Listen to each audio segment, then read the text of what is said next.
So we got, looks like we got good stream.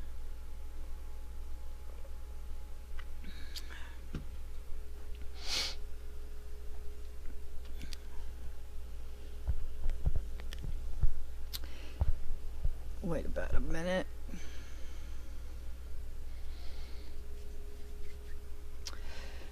Probably a lot of people are watching Trump right now, so I don't know if he's still on.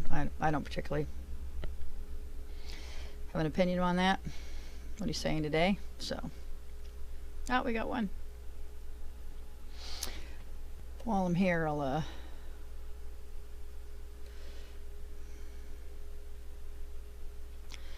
right, I'm gonna actually go ahead and start because it took me a while to get this set up. What I'm going to talk about today are the things, well, first off, I want to go over a couple review sessions, you know, where I always go at the beginning of my videos, talk about what's going on. So let me go real quick to a display capture. Okay, and let's go here. Here we go. Okay, let's do a little quick review on some important things pertaining to the Havana Acts. This is an important aspect of the Havana Acts, which everyone should understand that the Havana Acts are the little horn. That is what the little horn is in Revelations. It's the Havana Acts. It's where they've taken the three branches of government. We are still in the Havana Acts, and that's really why Trump is doing things wrong because he has not, by law, in consideration of what has happened, he is required to surrender the allodial trust back to the American people without the United States corporate overlay administration of it. The country is required to be allowed to go back to its republic government. That is not happening, and that is telling you that the coup is still ongoing. And again, whether or not Trump is culpable or just a figurehead chump of what's going on has yet to be determined, although it is not leaning in his favor to not be party to. So he's squarely being handled, that we can say. So the Public Utilities Holding Act of 1935 is what created the SEC, and this is really important concerning the Havana Acts, but it's also important concerning the crimes against my personal property and the Les Pins and my family, my son, and my daughter. And you'll notice down here that, let me make sure we're getting this, make sure we're getting the video feed. Yep, we're still good. Okay, good. You'll notice here that it says right here that it was amended, was repealed in 2005. Okay, and what amended it was Commerce and Trade. So right after they amended it is pretty much is when the banks started to openly raid us, in a manner of speaking, and shortly thereafter we had the 2009. So I believe 2005 would be Bush, Little Bush is what I call him. And so this was one of this 2005 activity where they pretty much modified the SEC rules that we had been operating under since 1935, I believe, is what allowed them to take the Havana Act plan and start to literally raid the banks of the United States with criminality and RICO. So this is an important act to look at, in that the key time frame is 2005. Okay, so the other thing I want to talk to everybody about is the potential coup that is still ongoing. Okay, people have this belief that Trump is your savior. I'm going to tell you he's not. Okay, he and we'll go over that when we get to Revelation. The little horn is cast down by the saints, which means the law. So everything related to DC under the Havana Acts is moot, and by law must be undone. And that's what created the fifth jurisdiction, which they're raiding the whole world with. They're baby trafficking. They're doing everything criminally in that fifth jurisdiction, which is unconstitutional, and it's not even allowed by the Admiralty Code of the United States, and it's specifically not allowed because it's encroachment upon the land. This was specifically barred. That's the distinction between British common law Admiralty, the British Admiralty from the common law system of Britain, and the American Admiralty, in that we made a specific distinction between where Admiralty could not encroach upon the land, and only gave the federal jurisdiction Admiralty jurisdiction, and there are rules for the encroachment of that Admiralty jurisdiction on the land. Well, what they've done with the fifth jurisdiction is not only brought Admiralty on the land, they brought British Admiralty, which is the fallen false temple, baby trafficking, Babylon slave trade Admiralty onto the land. And we're still in coup, because if you still have attorneys in DC, folks, you're still in coup. And until the attorneys are removed, which from what I can read from Revelations will be militarily with force, and vacated, and the three branches of constitutional government restored, which do not exist right now since Reconstruction, and they especially don't exist since the Havana Acts. We only have Trump and Barr in, conspiring, or, well, the POTUS position and AG since the Havana Acts have been the only two people with this conglomerated power under the Havana Acts to affect anything. And then in that regard, Bill Barr, the AG in this current situation, this time and season, Bill Barr being the Attorney General, he is responsible for all the esquires all over the world doing all the crimes that they're doing. That is the guy that determines when someone is a foreigner and not. And also, he is the King Poobah of all the American republics in the Havana Act. So that includes the United States of America. And I've done extensive exposés on Bill Barr. He is clearly a fascist ideologist. He speaks of eternal wars against secularism and things like this, and goes into meetings with police and sheriff's unions as a federal agent, the Attorney General, giving speeches to private union halls, folks, basically defaming our construct of law, and imparting that. In this last one, he actually put the county prosecutors in the sites with police unions, stating that they're the reason cops are getting shot, and not safe in their work. I mean, the guy's he's a total gerbil dude, and he's scary, and he should be arrested immediately, as far as I'm concerned, because he's a total traitor and a seditious person. And the fact of the matter is since Trump says that he doesn't do legal, Bill Barr is actually his master, and Trump is a ward. And so you have Mike Pence, and then you would have Nancy Pelosi. So if they succeed in their coup, which right now it looks like they are, but by prophecy they do not. And of course I still have things to do, but they will not succeed. But if they were to potentially do something as heinous and criminal as assassinate Trump, because he's just this figurehead, they would just slide Pence in and then slide Nancy Pelosi in to VP, and then you'd have Bill Barr, Mike Pence, and Nancy Pelosi, all attorneys, still running the criminal Havana Acts. So keep that in mind, that Trump doesn't look like a good guy, because we're not sure if he's being handled or if he's a willing participant in this twisted temple ruse that we've been under, for a very long time, actually since King David, to be honest with you. So let me go back to the page that I'm dealing with here, and I apologize for the delay. So this is a story that is important pertaining to the timeline of my son's case, and when this coronavirus stuff started, and when the plan for the premeditated collapse of the market started to be planned. And this is a story, it is in, gosh Lord, in the Wichita Gazette, and this was sent to me by someone in Missouri.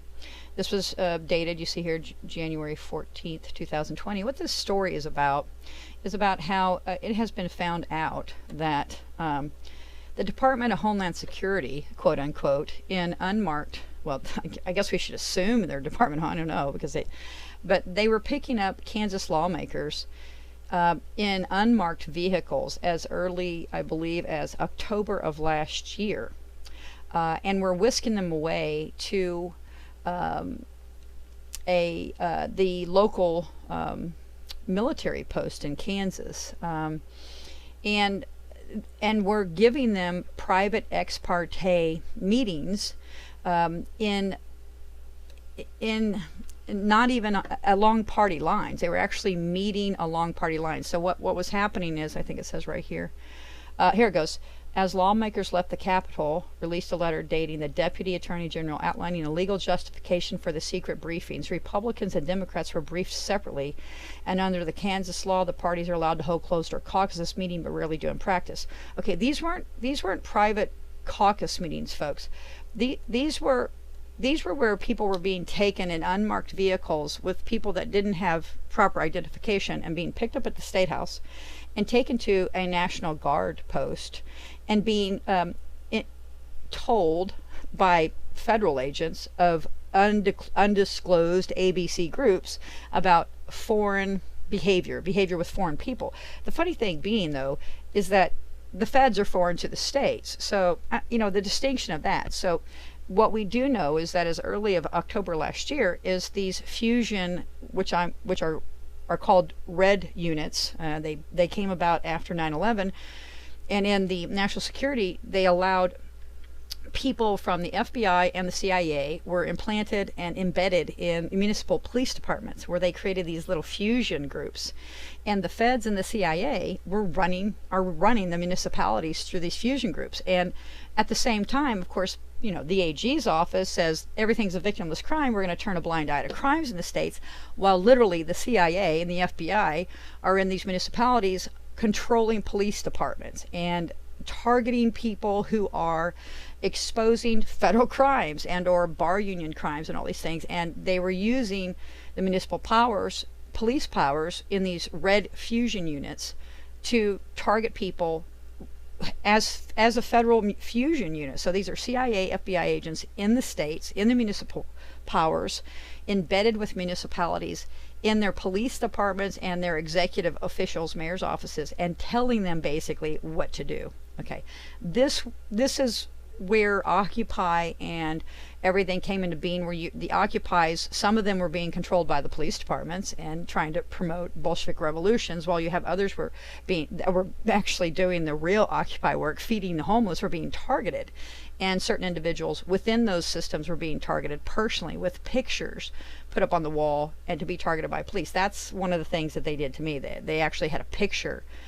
They had my picture and a young man that I was helping remove himself from the disability court system that was just RICO tripping him through there for bond money and bonding over and over every time they needed money. So we were told that our pictures were like right before you went out the door for them to go on their beat, targeting us. And that is because that's the federal government that was working in the municipalities.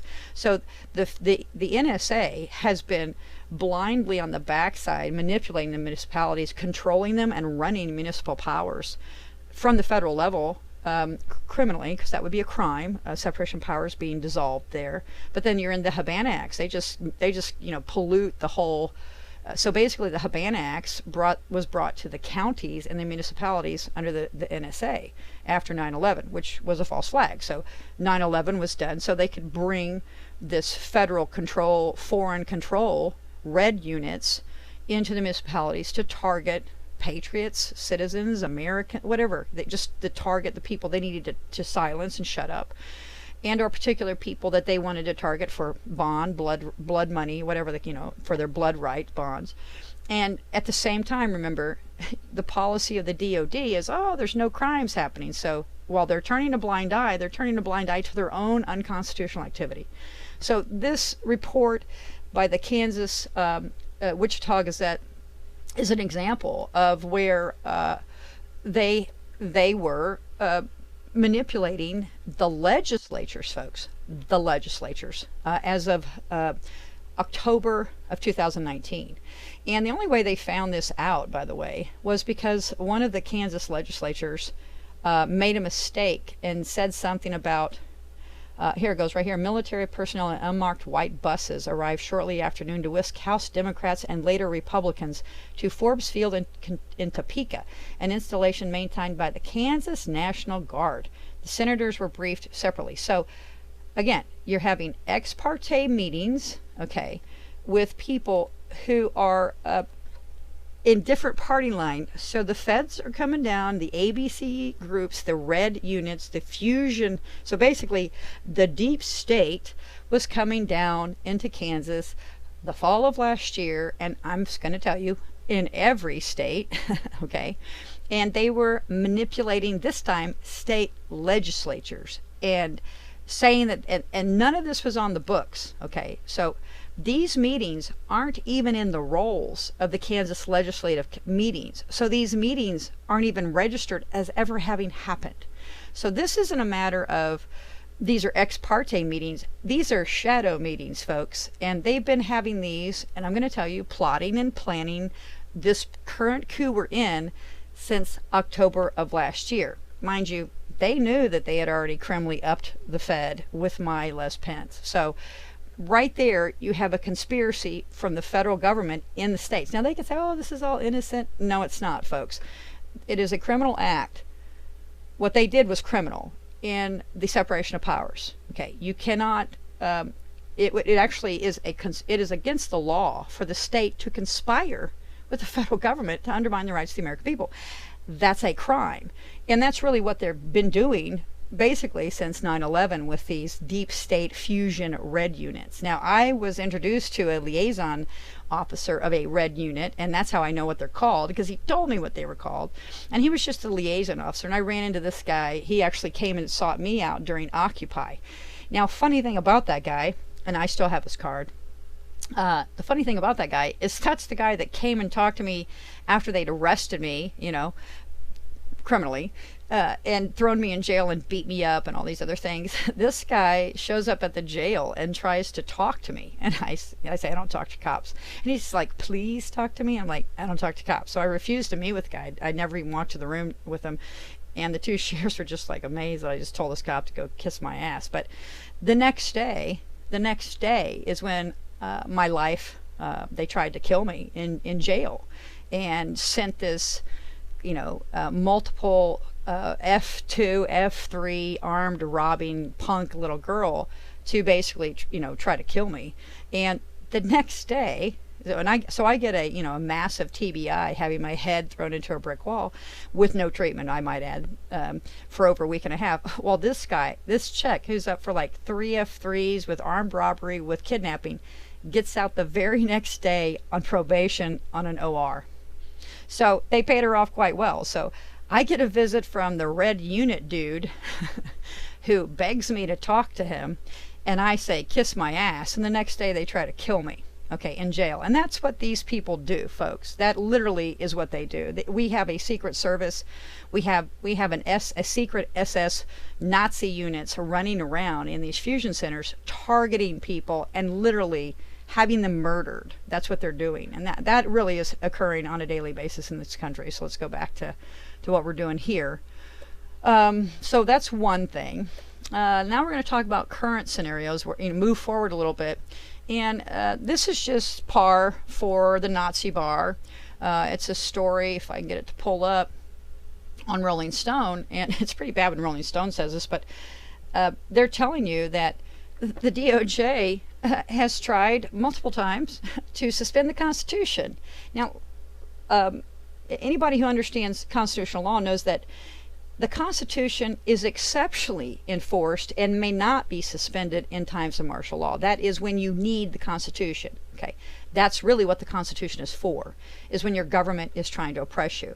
So this is a whole story by the Rolling Stone talking about how they have been trying since this fake false flag. I'm not saying there's not some virus or bioweapon out there, folks, but this is a false flag to cover up the crimes of the bar unions under the Habana Acts and all the criminal conspiracy in the banks, especially the massive fraud of utilizing my family's social security numbers in a Les Pen to re-up the Fed. So this is just a little segment that kind of just ticked me off, because this was produced March 24th, 2020. And it's talking about wartime President Trump. I'm not sure. I find it interesting to call him a wartime president, but that's still another thing. It says he announces military rescuing human trafficking victims. Now, the human trafficking victims, I think that they went and got, were in foreign countries, folks. Okay, not children. Okay, so they're spending the time to go and get certain people under these that need rescued, Americans in distress, but they haven't gotten my son. So he's got time to mess with my private property in their criminal, whatever they're doing in DC right now, which I'm going to tell you is 100% going to be nullified. It will not be allowed to sustain, because the law is very clear on what they can and cannot do, and they're completely doing it wrong because they're still in coup. Now, whether Trump is doing what he's doing because he's told he can do it, or he is culpable, so basically he's doing what he's doing criminally and against the law and against the Constitution and all things law, because the attorneys are telling him he can do it this way, or because he's willfully culpable and he was put there as a plant. Remember, he said, we decided it was time for me to run. And everyone's like, well, he was picked by the military. Okay, which military? Because you are in a military coup. That is the root of the coup. And it's the military in league with the titles of nobility. So did Trump get picked by the bad guys or the good guys? And the problem with that is that even the good guys aren't good, because they're from the Twisted Temple and they're still doing bad things. So the best guys we have do not understand the paradox. They don't understand the fictio. Instead of the DOD monitoring and managing the priests, the doctors, and the esquires, like the Lieber Code says in our occupation, understanding that the Reconstruction is like the last time we're going to bond you guys, and we're going to put the military in charge of all these titles of nobility people. And this is actually in the Lieber Code. It says that the occupation is in charge of these people.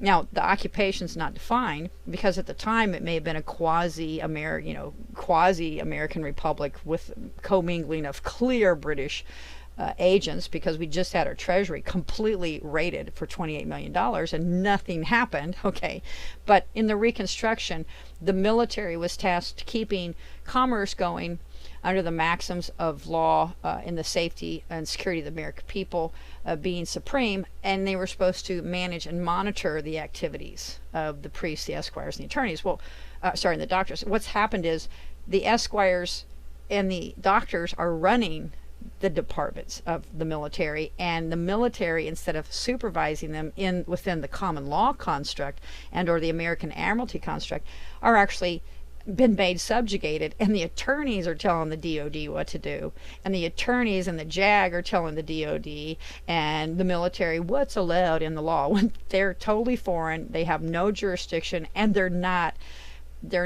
executing our law. Okay, so in this regard, we have a serious problem, and therein lies the coup, because the DOD is supposed to be in charge of these guys, and they're taking orders from them. So they're taking orders from the people they're supposed to manage, and that is the problem, because the people giving orders are foreign agents in coup, stealing our stuff, stealing babies, they're just stealing everything, and they're not supposed to be in charge. They're supposed to be subjugated to the military code under American Admiralty, and that is not happening. So that's a big problem there, folks. Okay, so in this case, the fact that Trump has no problem going and getting various human trafficking victims, yet he hasn't found my son, but he doesn't have a problem messing with my private property right now and messing with my assets, and I'll expose to you all that they're doing. But he also is not shut down Title IV, and that's a problem, because he could have shut down Title IV funding under executive order with a variety of complaints that are going on. He could have done that, if he really was trying to stop child trafficking, he would have stopped Title IV funding, but he didn't. So there's a strike against Trump that he is pro-pedo, so and pro-human trafficking and pro-baby trafficking, because that's a clear thing he could easily have done. Now, this next person, I'm not familiar with this person. I pulled her up. Her video was on, she's called Amazing Polly. And the reason why I watch this is an interesting, you should watch this, because she speaks of a couple things. One, she talks about this general we're going to talk about, which is, from what I can tell, is Q. He is Q. And she talks about that. This was on Blacklisted News. That's where I pulled this. But as always, I'll put this link direct. She also discloses, I think it's in this one, that the doctor for the CDC that speaks at the podium all the time has direct connection to Ukraine, to George Soros, and the misappropriation and or the embezzlement of millions of dollars of AIDS money in the Ukraine to George Soros to be funded to come back and war upon America. So this is a very interesting video. I would highly suggest people take. I should probably let her face be a better picture here. Today. Yeah, something here, I found while for her face, so she's not sitting there. I'm not going to play this video, but I would highly suggest that people go watch it, okay? Because there is some information in there. The next thing that I wanted to talk about as common is that the Ohio National Guard to help distribute food during coronavirus pandemics. Okay. I haven't seen any food distribution, folks. And when this was produced, it was produced March 20th. At the time of this production, there wasn't really a lot of need for food. I mean, there was no food to distribute anyway, because in March 20th, they hadn't even started. I mean, all of the grocery stores were full. So I'm sitting here watching, what are you distributing? So it was just really a ruse to get the National Guard into the state of Ohio. But at that time, I pretty much told everybody in the world that if I see Posse Comitatus in this state, I will oblige them. And I point blank have told Twitter, I mean, it's in the public record, if I see Posse Comitatus, I will take my little sword of law and I will oblige their desire to start a war. Because Trump thinks that Trump's doing a variety of things unconstitutional, and he is not able to suspend the Constitution is never suspended. It is not suspendable, first off. Okay, there's no such thing as martial law either in the Constitution. It's never mentioned. That is a fiction of statutes created by the bar, where they hope to suspend the Constitution. Okay, so they're using statutory military code born out of the Havana Acts to try to suspend the Constitution. That's martial law is never suspended, folks, ever. Okay, and it is especially not suspended when you are under martial law, as they say. That is the time when the Constitution. I want to make sure that I'm getting good feed here. Okay,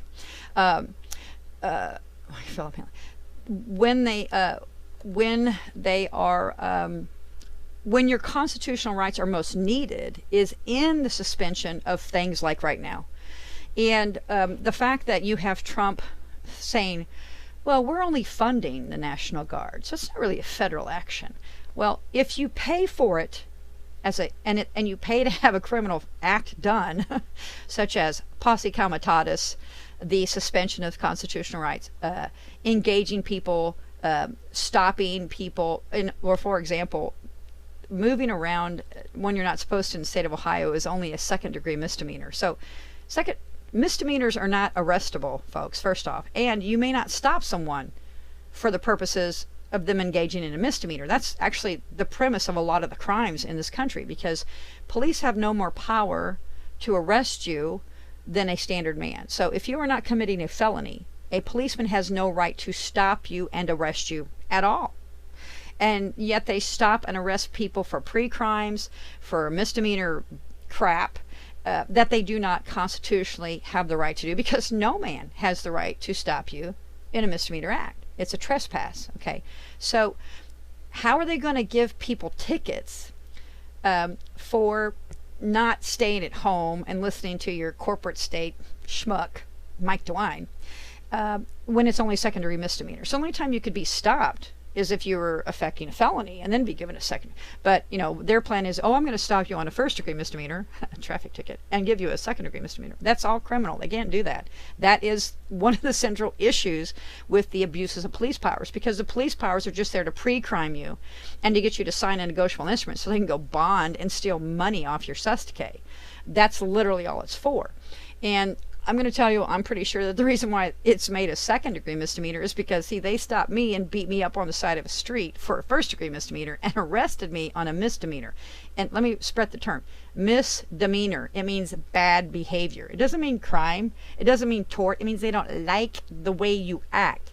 Mis means mal. It means we don't like your behavior. It's not a crime. Okay, so you're being harassed and stopped all the time because they don't like your behavior, because you are a Protestant and you're deemed colored in the law because you won't call the Pope your vicar and you are a sinner and a heretic. And they're still doing that type of, I mean, it's really just utter fascism in the construct of the false temple behavior. So the reason why I'm going to tell you rebellion now in the state of Ohio is only second-degree misdemeanors, because I probably own, no, I'm not probably, I own all of their statutes above first-degree misdemeanor above. Okay, they got all that bonds. They lost all of those bonds. I seized them all. And in that statutes or bonds, I seized those statutes.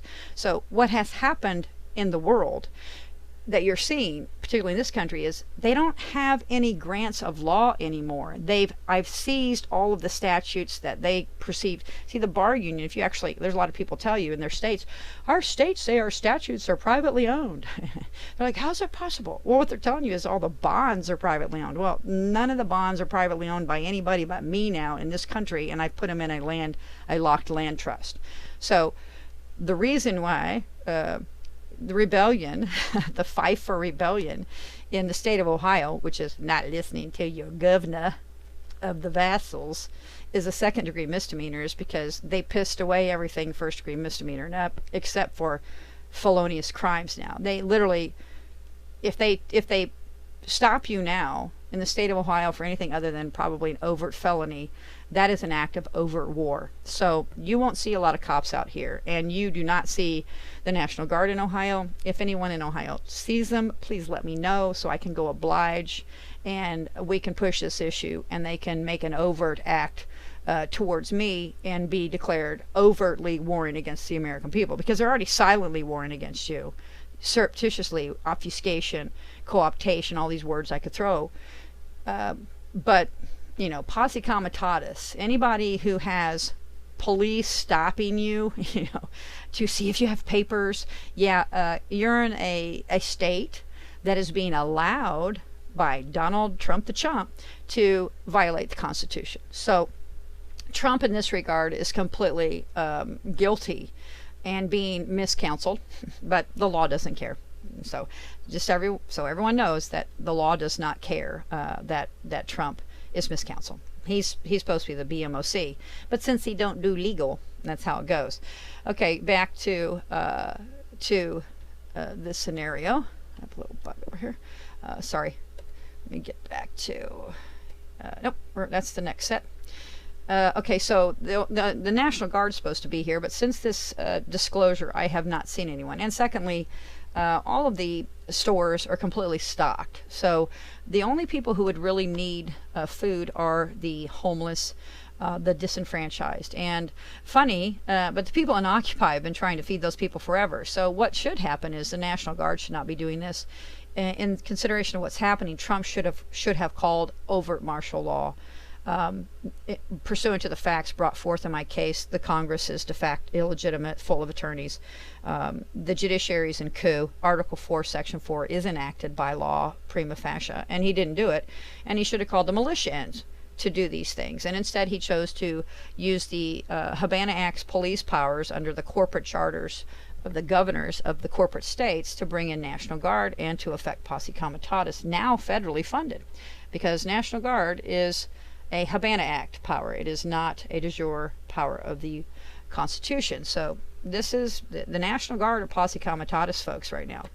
And then of course we have this, which is, it's funny because, you know, for about a week it was like coronavirus, death, coronavirus, and then you'd see all this stuff, asteroids, we're going to die next week.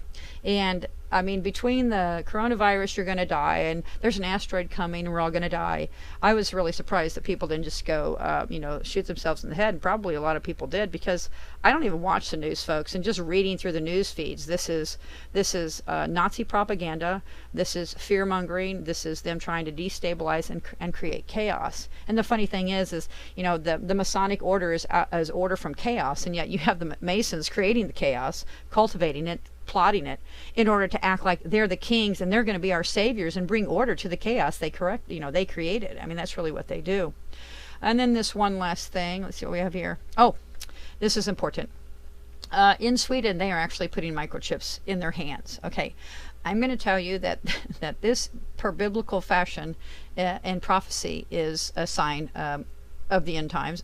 Like we're in like Revelation 13 and forward, and that according to the Bible, anybody puts this stuff in their hands or in their heads, remembering that it is my opinion that that the people in the upper are putting stuff in their, in their head. They're putting worms or whatever else. But these people putting stuff on their hands, yeah, you're not gonna be judged you're gonna be judged bad. Okay, you are definitely going into the sea of fire. So the people in Sweden, stop doing it unless you want to be judged, because it is happening, folks. This is going to happen. It shall happen. We are well into Revelation. And now I want to go to the second section where I talk about what they've actually done in my son's case, in my case, my family's case, I should say, that kind of exposes the facts of the matter. Okay, I'm going to start with some information. Oh, this is another thing that's happening. I wanted to get that real quick. Last thing as far as updates on the utter criminal coup of our Constitution right now. I'm going to tell you, folks, we are in open Nazi fascist coup right now. It just looks pretty because you have children being taken from their parents who are being forced to work because they're being exposed to the coronavirus. So you have parents having their children probated out of their custody because they're being forced to work, quote, in this coronavirus environment. So that's an interesting aspect of life right there. Again, an extension of that. And this is actually an order that came out of the Supreme Court of Wisconsin on the 22nd of this month, where the question was because of the pandemic, if they could suspend our constitutional rights to due process. And guess what? They said, yes, we can. So, mind you, I just told you that during emergencies and or times of strife is when the Constitution, by all historical records, is especially in force. And here you have the cooing bar union, the cooing Supreme Court of foreign heretics telling you in a order and that that they can try you without due process of law and actually not even have to produce facts against you. I mean, if you, I will try to get this up on a Dropbox. This was sent to me and discovered by a young woman who does a great deal of research and knows a great deal of information about the United Nations repairing water rights and stuff, and she pulled this out for me. But yeah, according to the Supreme Court of Wisconsin, you can just be put in jail without even being able to see the evidence in Michigan now. Now, mind you, I'm sorry, Wisconsin, not Michigan. In Wisconsin now. I don't want to badmouth Michigan, although I wouldn't be surprised Michigan wouldn't do this too. In any case, so that's where you are at in the Supreme Court of Wisconsin. And I'm going to tell you that there are probably a lot of states that are doing this right now criminally. And so you are in the Weimar Republic. They are taking people in, and basically putting them in prison. The one thing was here, they were justifying, well, it's dangerous to handle evidence during a virus, so we don't have to produce it. I mean, that's really kind of what they're saying here. And so that's the last tidbit of overt criminal activity, which has gone on since they criminally suspended everything. And really, it's not, I don't think it's criminally. I don't think they had a choice, because I pretty much shut everything down.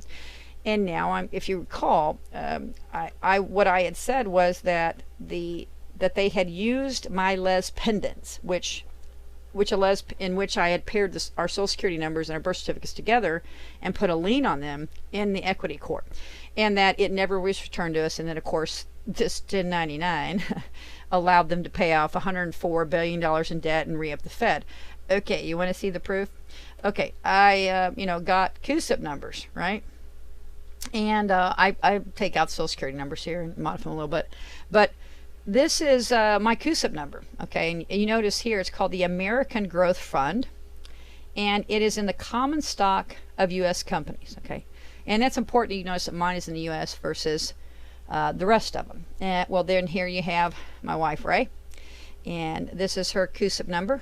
and she and if you guys have ever seen CUSIP numbers, you know that these are weird reports. Okay, and what we got when we did the CUSIP numbers is just net asset value. So here it says, look, I'm worth $6 trillion. Okay, Ray is worth $16 trillion, and this is when they were disclosed. Okay, and I'm like, where's the rest of the report? Because I'm like, all I'm getting is a CUSIP, a symbol, and an asset value, which actually should be more, because this is, you know, these are supposed to include all your cases and stuff.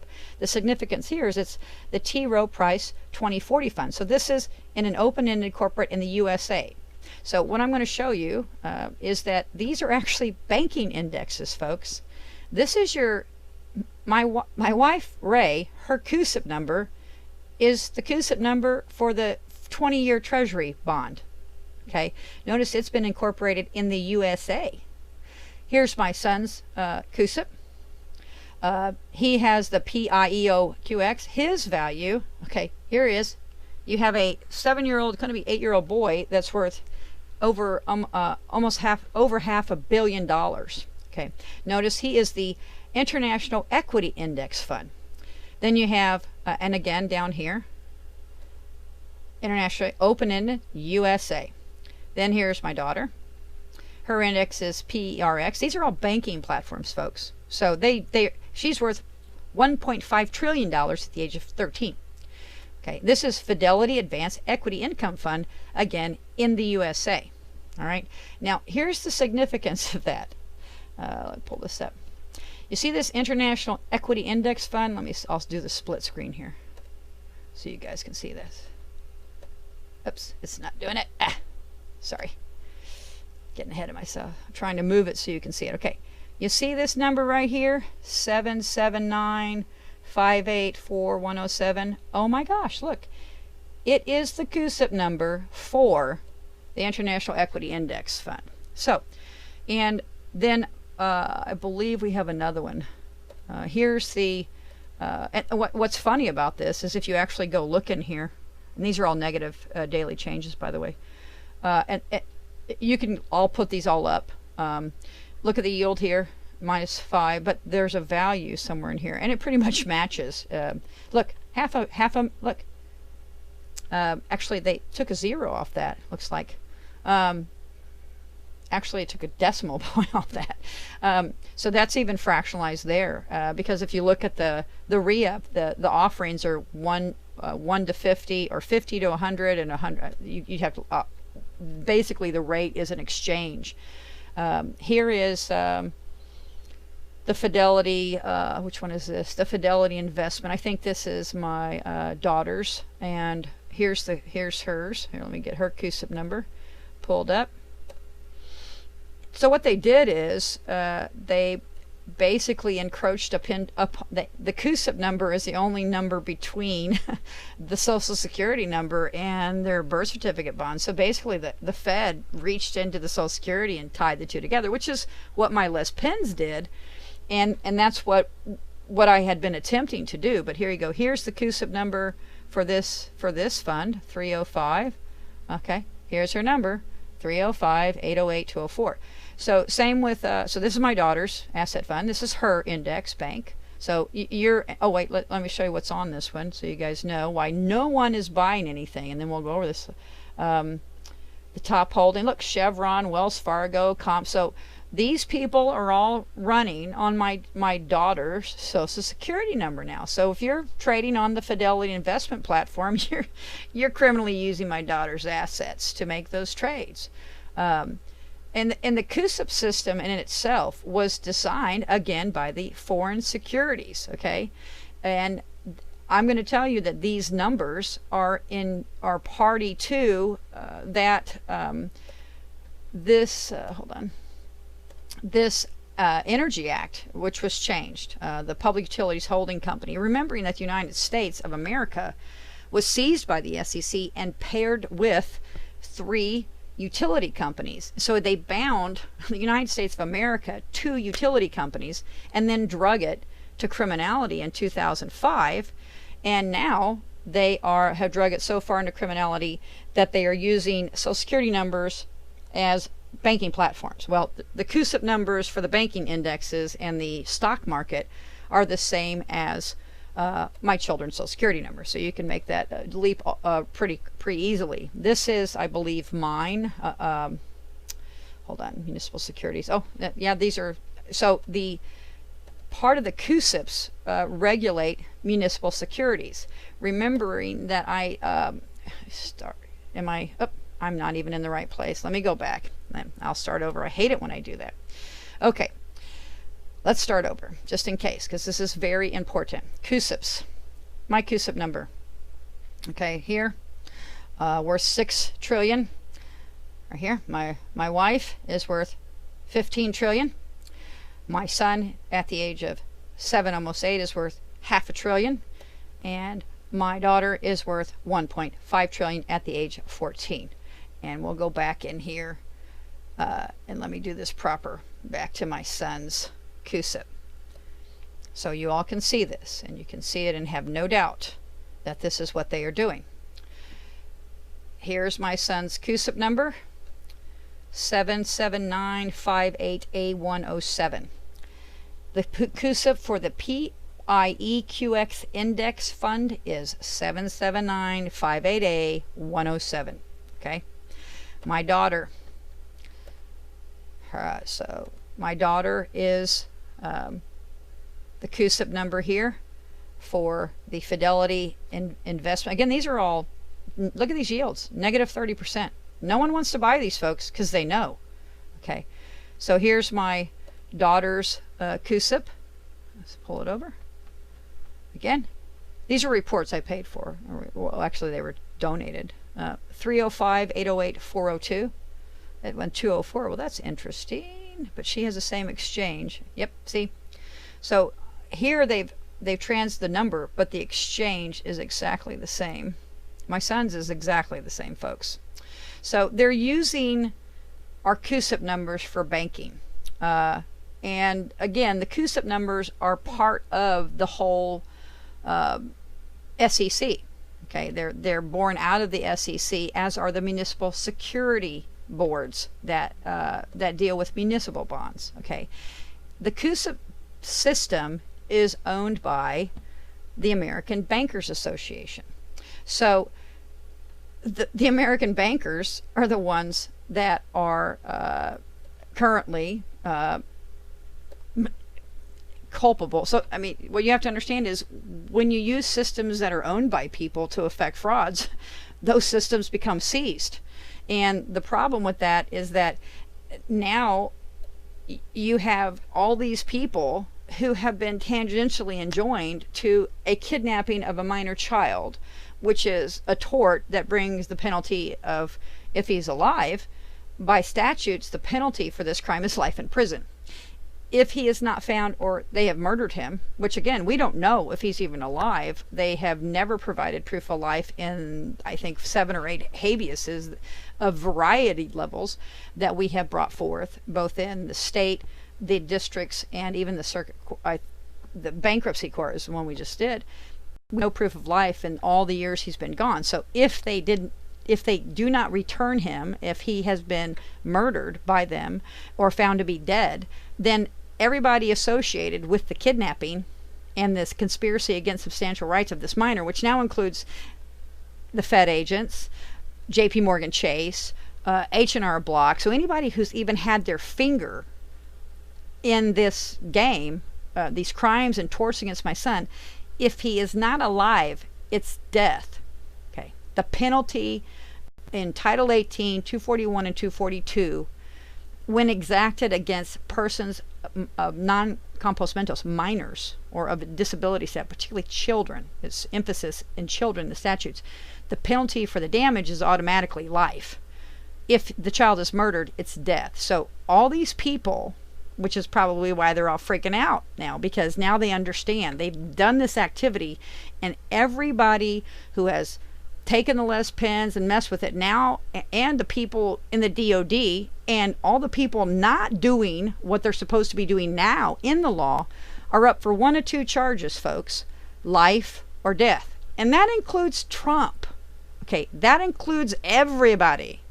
So these crimes that are being affected by people, various jurisdictions and fealties, that are committing crimes against me, my family, and the treasuries of the American people, and warring against the American people, because the originating cause of action, which brought forth all these compounded torts against my family, originate from the kidnapping of a minor child criminally against the statutes, in conspiracy against the statutes and constitutional rights.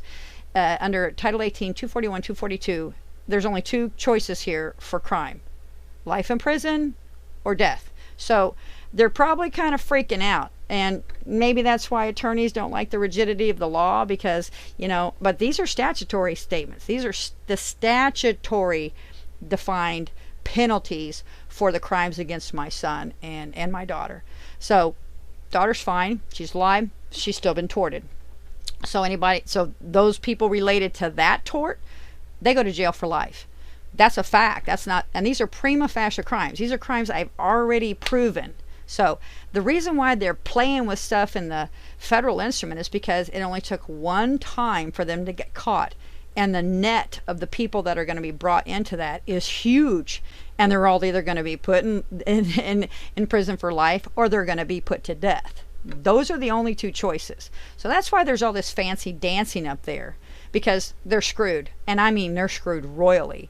And I'm going to tell you, it will be put down, and they will be cleaned out, and DC will be cleared, according to Revelations, militarily, okay, with force, and that the three branches of our government will be restored under its constitutional nature, and they shall give us our instruments back. So what's happening is, according to the law, the Pope should have given us our sustake back. Well, isn't it funny that our own military, and all, because they're reporting the United States military is doing all this stuff, are over in Italy getting rid of the people, potentially the bankers, under the guise of coronavirus, that are supposed to be returning our trust to us. So now it looks like what's happening under the guise of the coronavirus, and even Revelations even points to this too, that they're just sitting around waiting, loading up the military stuff everywhere, just waiting to pounce on us.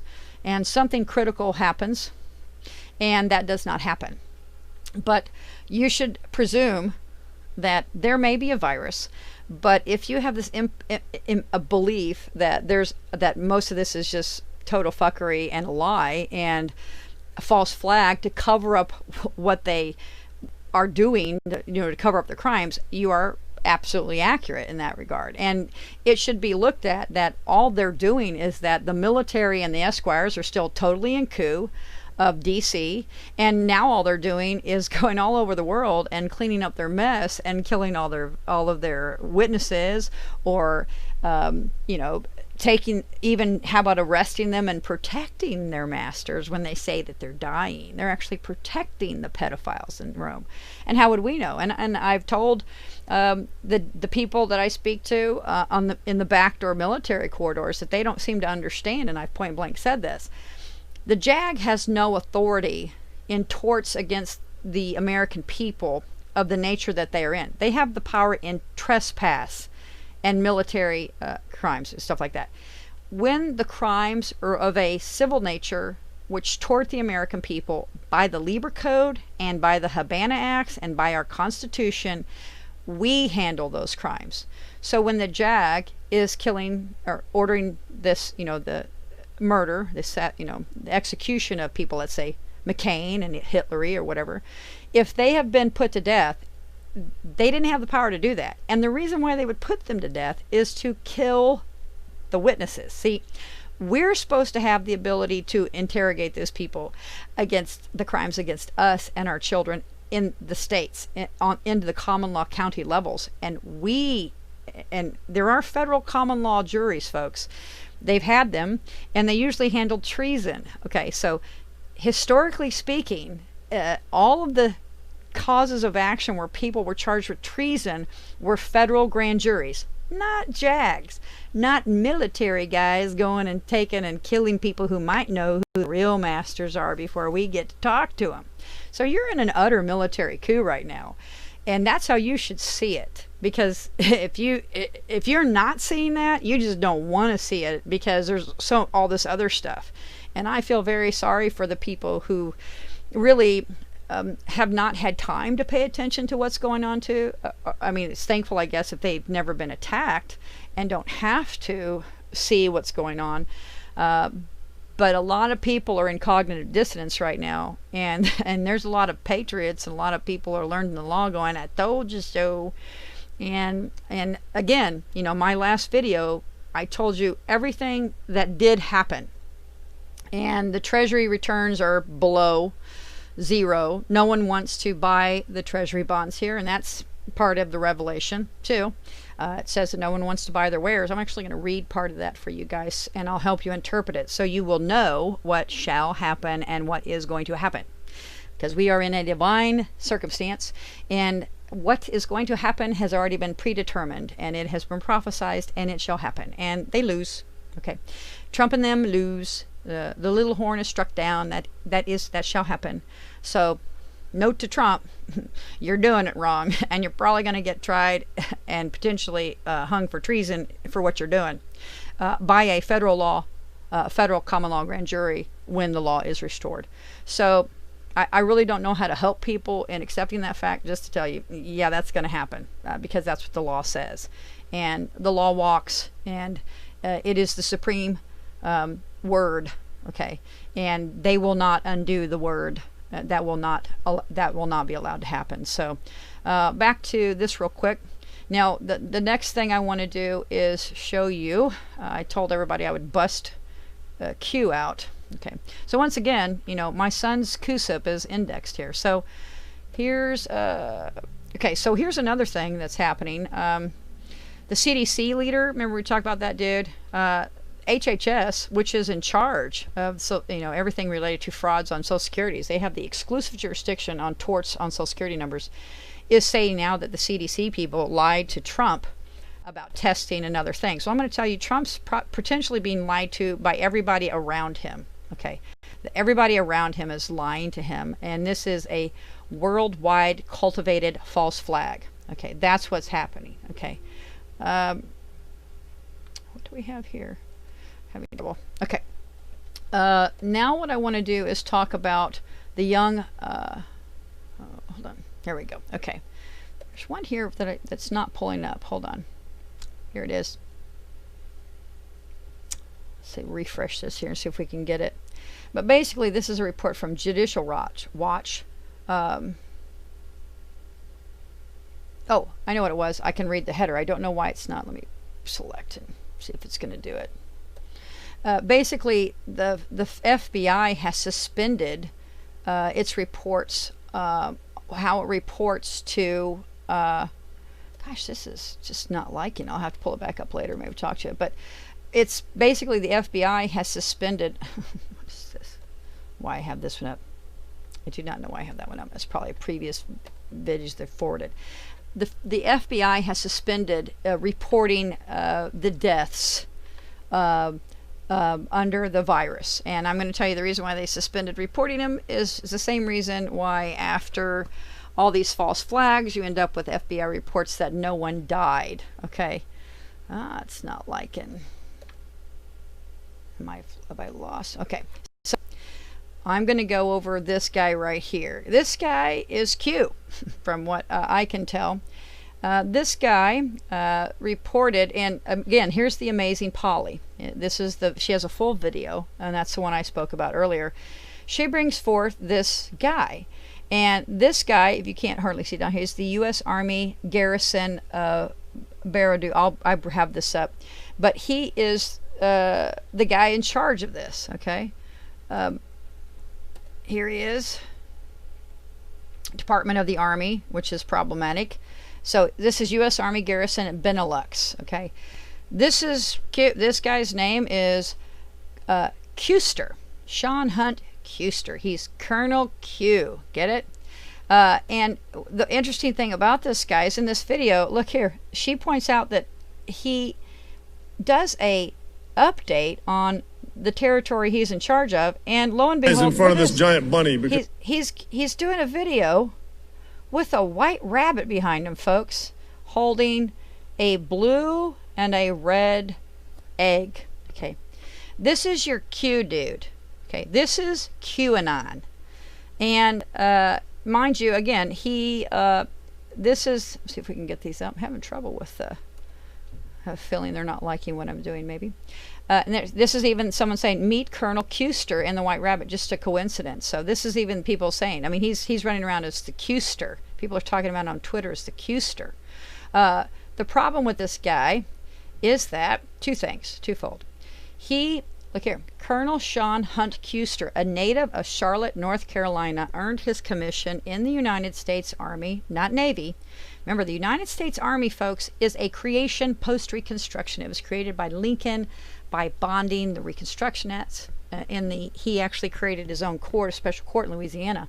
The United States Army is a creation of the war by Lincoln, and he created the United States Army from the militias when he issued bonds for the arrest of people in the Rebellion Acts. So he's from North Carolina, and he went to the Citadel, the Military College of South Carolina, and so this guy is, one, an Army guy, two, he's from South Carolina, and the significance of him being from South Carolina is thus.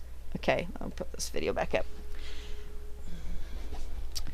South Carolina is where the Mother Council, the Mother Lodge, okay, the Mother Council, my lovely little Masonic book, can you see it? It says Mother Council. The Mother Council for the 33rd degree and is in South Carolina. Okay, so in the last, I'm going to read what it says in my Masonic encyclopedia as far as the Mother Council. It's called the Supreme Council of the Ancient and Accepted Scottish Rite for the Southern Jurisdiction of the United States of America. Now, I'll go on and say, which was organized in 1801 at Charleston, and called the Mother Council of the World because it has issued, from it have issued directly or indirectly all the other supreme councils of the rite, which are now in existence and have existed since its organization. Okay, remember the Carolinas are split. Okay, so the 33rd degree order, Mother Council, which is responsible for all the other councils of Masons concerning the accepted Scottish Rite, which, remembering, Trump says the only thing good to come out of Scotland was him, which is insulting enough as it is. Another strike against Trump. And he said this right about the time my things became missing, and he went over to England and started doing the weird walk in front of the Queen, right? So he went over there with my shit and professed the right I invoked in my son's case, because I hold the Scottish Rite by allodial heirdom. Okay, my family, I am an heir of that right, blood right, through the kings of Europe, King Henry VIII, and the Templar side. He went over there with my power and did his little dance in front of the Queen because he had a little bit of Scottish in him and he thought he could go take over, and then he comes out, the only thing good to come out of Scotland is me. So again, Trump ain't looking good, folks, because, and then you have this Q guy who is clearly 100% a military Masonic dude because of where he went to school, where he was brought up. And this guy, the funny thing about this guy, well, it's not really funny, I guess I shouldn't say that, is that the area in which he is responsible for is, I want to say Belgium, Netherlands. It tells us in here where he's from, but it's not the good, it's basically where all the weirdness is coming from. If I recall, it's actually in, hold on, the 4th Regiment. He's actually stationed, here it is, Belgium, I think. He's actually stationed in the area where the fake Christchurch video would have come out of it. Okay. And then, of course, then there's this publication that this Army dude from the Mother Council country puts out, and it is a publication from the Army War College. Okay, so he writes this publication, and I'm going to select all and copy and paste so I get it. I mean, I have it saved. I can pull it back up, but I want to point out some information in here because I'm having a really hard time pulling these up. And that's fine, we're on the last one. But what he does is in this publication, and I'll leave these, these links, you can go read these things yourself. He talks about liberal agendas and how they need to overcome liberal agendas. And I think he calls them fringe areas. I really hope this pulls up. If not, I will pull it up this way. Here we go. Okay. Decoding the next strategic shock. Okay, and he signs off on this, I believe, but he's party to this. United States Army War College class of 2018. Okay, so he's on here somewhere. He's party to this abstract, but they talk about literally gray zone actors. Okay, and using gray zones, and he goes through the history of gray zones, clashes of civilization. So this is all about areas where basically, to me, when I read the parts that I did, the gray zone seemed like the fringe between different parts, different people's laws, customs and practices. But the biggest concern I had was how he used the term liberal agenda in it, liberal groups. And I was quite concerned that a military personnel would talk liberal agenda in 2018, and then you also have your AG talking about secularism, which he attributes to kind of liberal agenda. So you have this guy over in the bowels of where most of the Satanism is an activity, who's your Q dude. So QAnon is a deep state psyop Masonic dude. Okay, that dude did not go to North Carolina and graduate from the Army War College and do all these things and get himself positioned over there because he's a constitutionalist. That's what I'm going to tell you. He's a Masonic shill tool. And so Q is not. And again, we're in a point where even the good people, the good guys, are following a false temple. But again, they clearly don't know the temple because they can't read the prophecies, and they're not following the law of our founders who were following the law and started this country for the purposes of executing the law and making sure that we were not brought into heresy. So, this gray state, yeah. So we are in a place where the people who think they're the good guys are starting to find out by the way we're backdoor accessing them that they aren't good guys, and that they have misunderstood what they have been told they can do. And unfortunately, in the misunderstanding of that, they're actually backwards. They're actually they're actually being led to violate the law, to do the exact opposite of what they should be doing, where they're supposed to be protecting the divine child and the divine seed, and instead they're running around hurting them. But then again, I'm going to read a little bit of Revelations and do some interpretation for you, which, I can read Revelations and understand all of it because I understand the syllogisms and stuff in it. So what I wanted to read before I end this is just excerpts of Revelations, and I'm actually going to read Revelation chapter 13 to the end, which is a couple pages, but I think that it would benefit people who are of a spiritual nature, and I will help you understand what it is,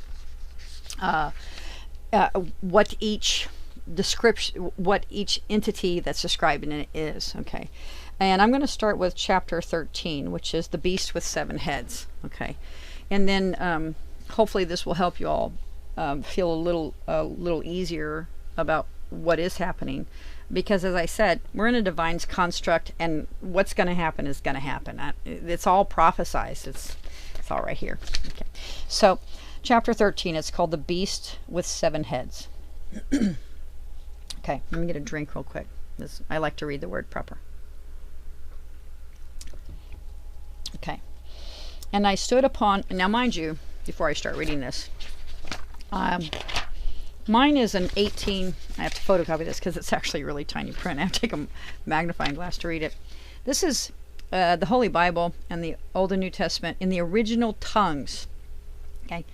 This is the American Bible Society. See that? 1886. Okay, that's what we're doing here. So this is old Bible. Now, Bibles now don't read like this. They're completely twisted like the language is not at all the same. Again, twisted word, which at the end of Revelation, you'll see why that's a problem when you do that. Okay. And I stood upon the sand of the sea.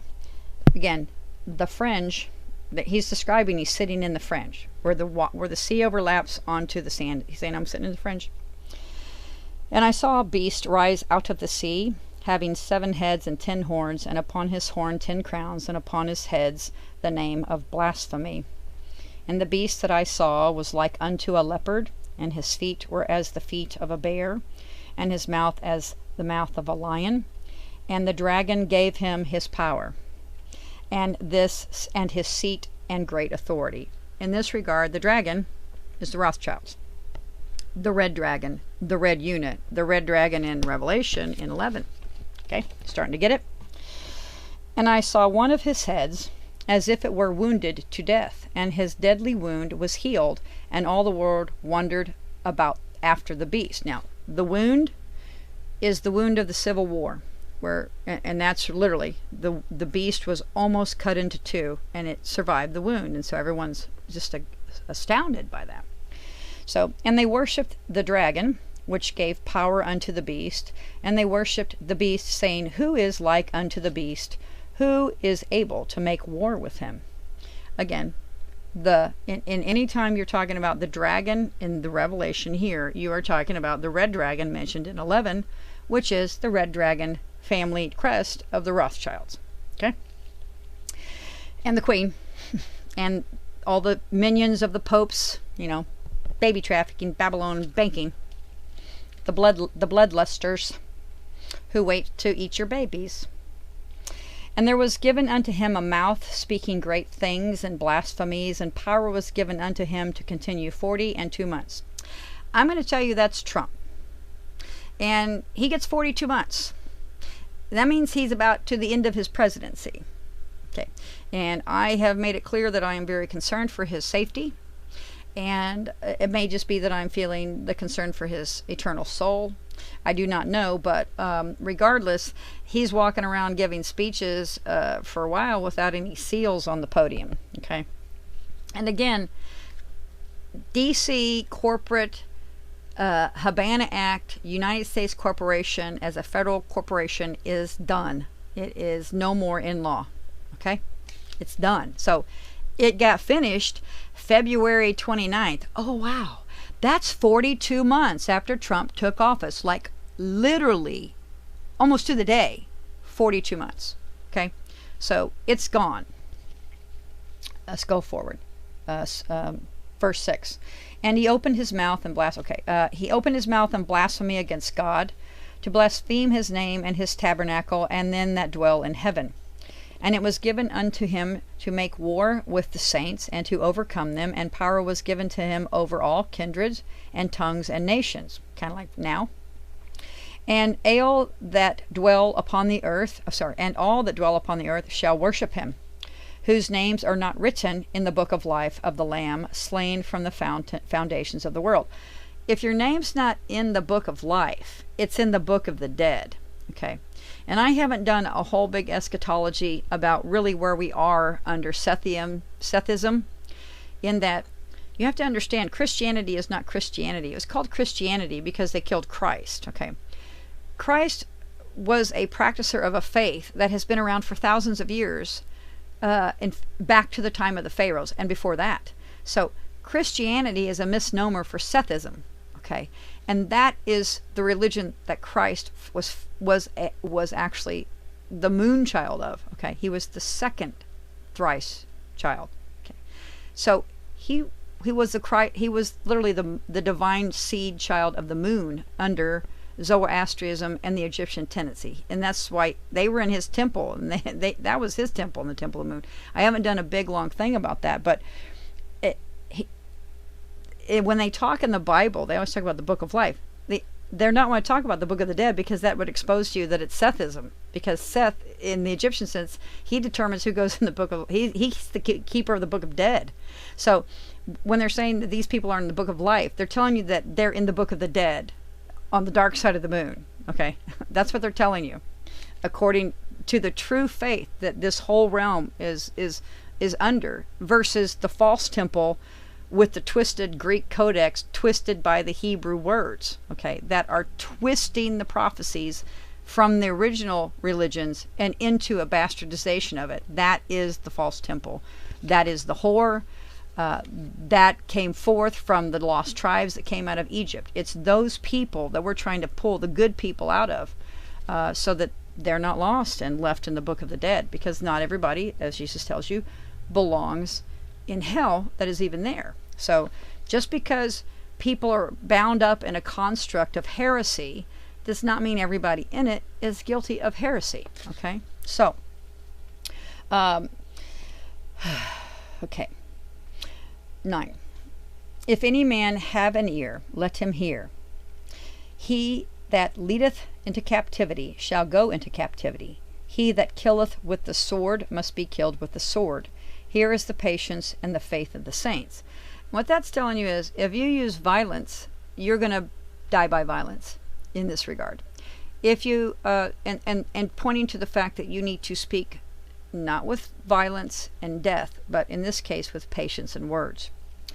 So, and I beheld another beast coming up out of the earth, and he had 2 horns like a lamb, and he spake like a dragon. And he exerciseth all the power of the first beast before him, and causeth the earth and them which dwell therein to worship the first beast, whose deadly wound was healed. Again, deadly wound healed.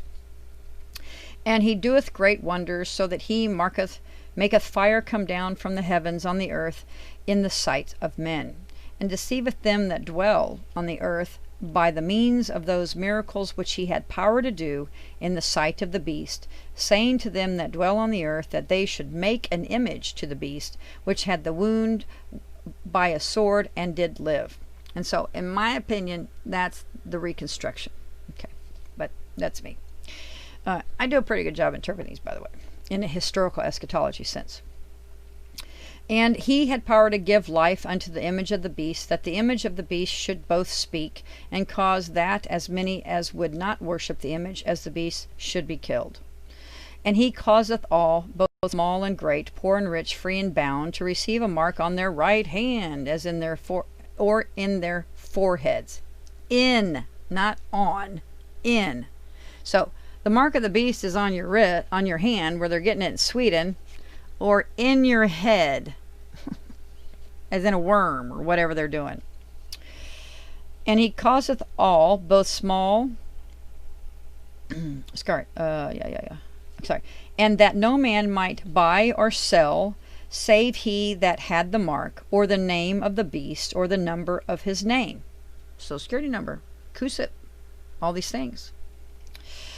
Here is the wisdom. Let he that hath understanding count the number of the beast, for it is the number of a man, and his number is 666. Again, Christopher Eric Feit is the holder of Fed Feit Holding, which is a fiction of law. So it is Fed Feit Fiction. Okay, a man holds a company, Fed Feit Fiction, FFF 666. Chapter 14, The Lamb and His Company.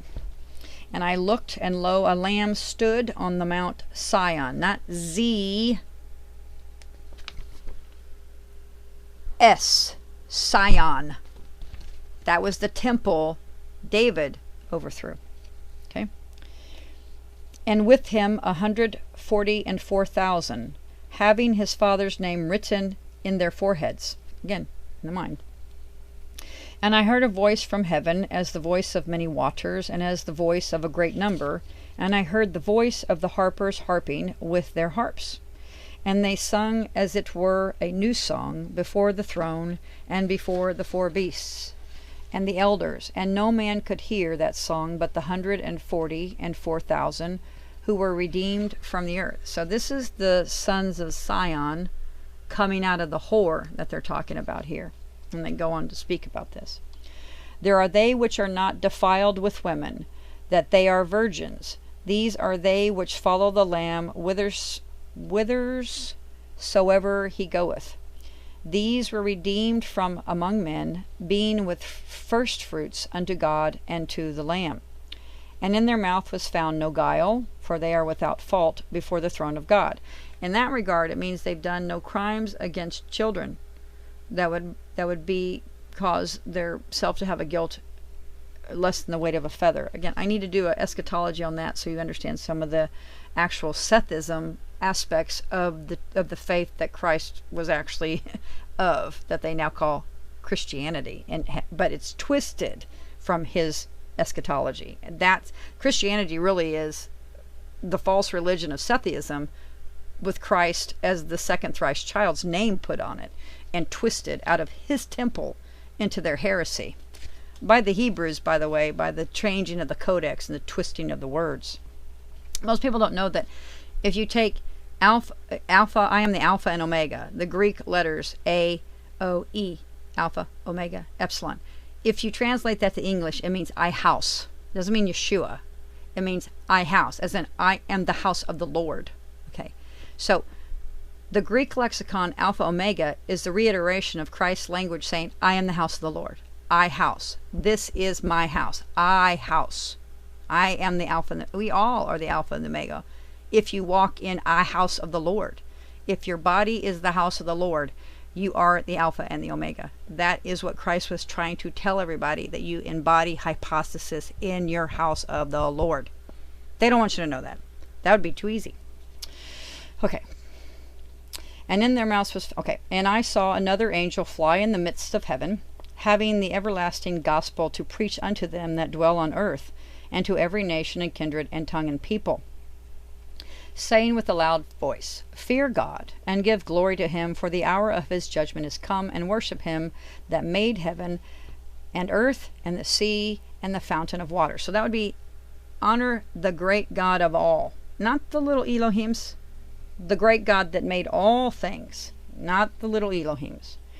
And there followed another angel saying, Babylon has fallen. Okay. Again, in the eschatology of Sethism, there are 3 divine children born. The first one was Tutmosis III, as in Moses. Okay. He was the great-great-great-grandfather of, I think great-great, of Amenhotep, okay, who declared the temple of the sun. Well, that wasn't the S-U-N, it was the S-O-N of the divine child. So he basically was telling the world that the first divine child had been born, and it was Tutmosis III. And you can look into Tutmosis III. He was called a divine child. He was blue.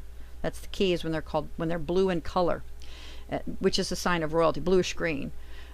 It's a sign of royalty, okay, to be a bluish green in the Egyptian look. So you'll see Amenhotep, he's blue. He's not an alien.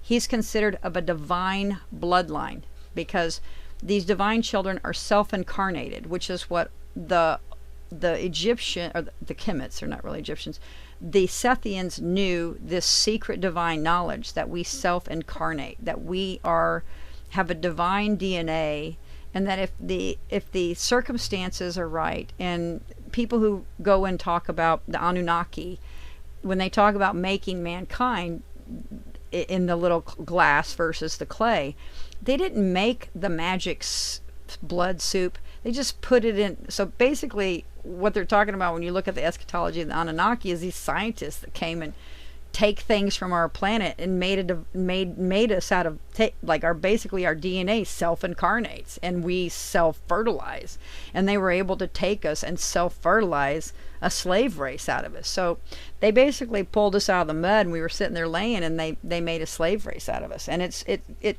pretty much that is affirmed in Sethism, where the 8 Ogdoads basically go through the four stages of evolution, and the divine children are self-incarnate. And the Gospel of the Egyptians speaks of the thrice virgin divine child, and there's 3 of them. The first one was Moses being significant, the third. The second one was Christ. He was a divine child, and he was the second. So when they're talking about the first, the second, and third in this case, they're talking about the first, second, and third divine child. So the second divine child, where it says here, and there followed another angel saying, Babylon is fallen, that great city, because she has made all nations drink the wine of the wrath of her fornications. And Christ is basically saying you're polluting the temple. I mean, that was kind of the warning. He's the grace. Moses brought the law, Jesus brought the grace, and the third child brings the default. Okay. So, and the third angel followed them, saying with a loud voice, if any man worship the beast and his image, and receive his mark in the forehead, or in his hand, the same shall drink of the wine of the wrath of God, which is poured out without mixture into the cup of his indignation, and he shall be tormented with fire and brimstone in the presence of the holy angels and in the presence of the Lamb. So really the third one just brings the hammer of the law down and says, if you guys do this, you're heretics, you're gonna pay, man, you're gonna pay. And that's what the third warning is, the third divine, and they're called the thrice, and they're part of a triad. That's the Israel. The Baal worshippers, I think is Baal. But that's where they're twisting the triad of the Egyptian thrice divine child. Okay, that is the hypostasis, Israel. That's really what we're in here. Christianity is Zoroastrian Sethism, renamed for someone they murdered to twist the temple once again. Okay. And the smoke of their torment ascendeth up forever and ever, and they have no rest day or night, whose worship the beast and his image, and whosoever receiveth the mark of the name. Here is the patience of the saints, here are they that keep the commandments of God and the faith of Jesus. And I heard a voice from the heavens saying unto me, Write, blessed are the dead which die in the Lord from henceforth. Yea, saith the Spirit, yea, saith the Spirit, that they may rest from their labors, and their works do follow them. In this case, basically, the third child brings absolution for all those people who weren't supposed to be there. And I looked, and behold, a white cloud, and upon the cloud one sat like unto the Son of Man, having on his head a golden crown, and in his hand a sharp sickle. Now, that is Yaul. That's the Grim Reaper in the Gospel of the Egyptians. And he's the one that brings, and they talk about it again in here. And another angel came out of the temple, crying with a loud voice to him that sat on the cloud, Thrust in thine sickle, and reap, for the time is come for thee to reap, for the harvest of the earth is ripe. And the word here really is earth, okay? That's the word given here. And he that sat on the cloud thrust in his sickle on the earth, and the earth was reaped. And another angel came out of the temple which is in heaven, he also having a sharp sickle. And another angel came out from the altar, which had the power over fire, and cried with a loud cry to him that had the sharp sickle, saying, Thrust it thy sharp sickle, and gather the clusters of the vine of the earth, for her grapes are full ripe. And the angel thrust his sickle under the earth, and gathered the vine of the earth, and cast it into the grape winepress of the wrath of God. Now, when they talk about the wine and the winepress, they're basically talking about the wrath that comes to the bad seed. And anytime they're talking about the angels with sickles, if you go read the Egyptian eschatology and you look up the sigil for Yaul, it's the Grim Reaper. Okay, and so in this regard, it's basically death and wrath brought forth as death. Okay. The last clause in this one. And the winepress were trodden without the city, and blood came out of the winepress, even unto the horse bridles, by the space of 1,600 furlongs. And that's a lot. That's a lot of wine pressing, folks. Chapter 15. The 7 last plagues. And there's been a lot of talk about these plagues. And again, we really are we're almost to the end of Revelation, folks. We'll finish the Bible here shortly. So the 7 last plagues, and I'll just read through here because this one talks about them with specificity. And I saw another sign in heaven, great and marvelous, 7 angels having the 7 last plagues, for in them is filled up the wrath of God. And I saw as it were a sea of glass mingling with fire. And them that had gotten the victory over the beast, and over his image, and over his mark, and over the number of the name, stand on the sea of glass, having the harps of God. And they sing the song of Moses, the servant of God, and the song of the Lamb. And in this regard, the divine child it is one of the lambs, okay? Is the lamb in this regard. It goes on to, they talk about the third lamb here in a minute, or the third divine child in a minute, saying, the great and marvelous are thy works, Lord God Almighty, just and true are the ways, thou King of saints. Who shall not fear thee, O Lord, and glorify thy name, for thou art holy. For all nations shall come and worship before thee, for thine judgments are made manifest. And after that I looked, and behold, the temple of the tabernacle of the testimony in heaven was open. Okay. The temple of the tabernacle of the testimony. Remember, witness and testimony are the only powers we have in the Bible to bring forth and manifest the correction of things. It tells us this many times. And that's all we really do in law. You basically, if you know anything about common law, you're basically just creating fact, which is the one thing they never do. They never create facts, folks. They obfuscate facts, but in the law, in the word, our job is to create testimony to fulfill the prophecy, okay? Sorry. Okay. And the 7 angels came out of the temple, having the 7 plagues, clothed in pure and white linen, and having their breasts girdled with golden girdles. And one of the 4 beasts gave unto the 7 angels 7 golden vials, full of the wrath of God, who liveth for ever and ever. And the temple was filled with smoke for the glory of God, and from his power, and no man was able to enter into the temple till the 7 plagues of the 7 angels was fulfilled. So we're not going to get to things until these plagues happen, which it seems like most of them have, from what I can tell.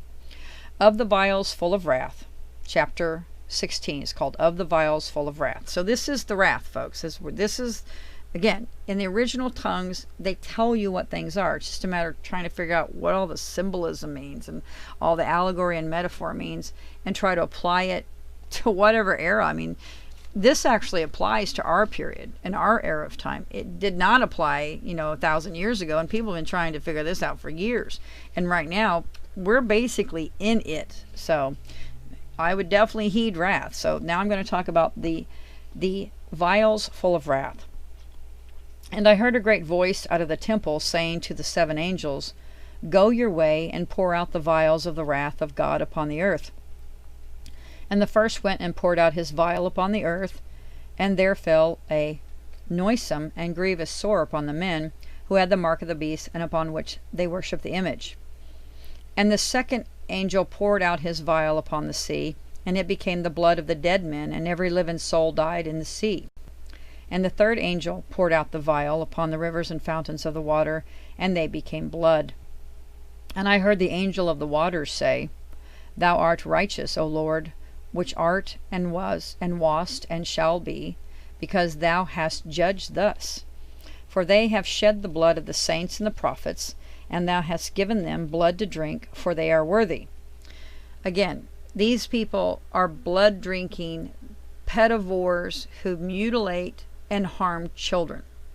Okay, that's what they do.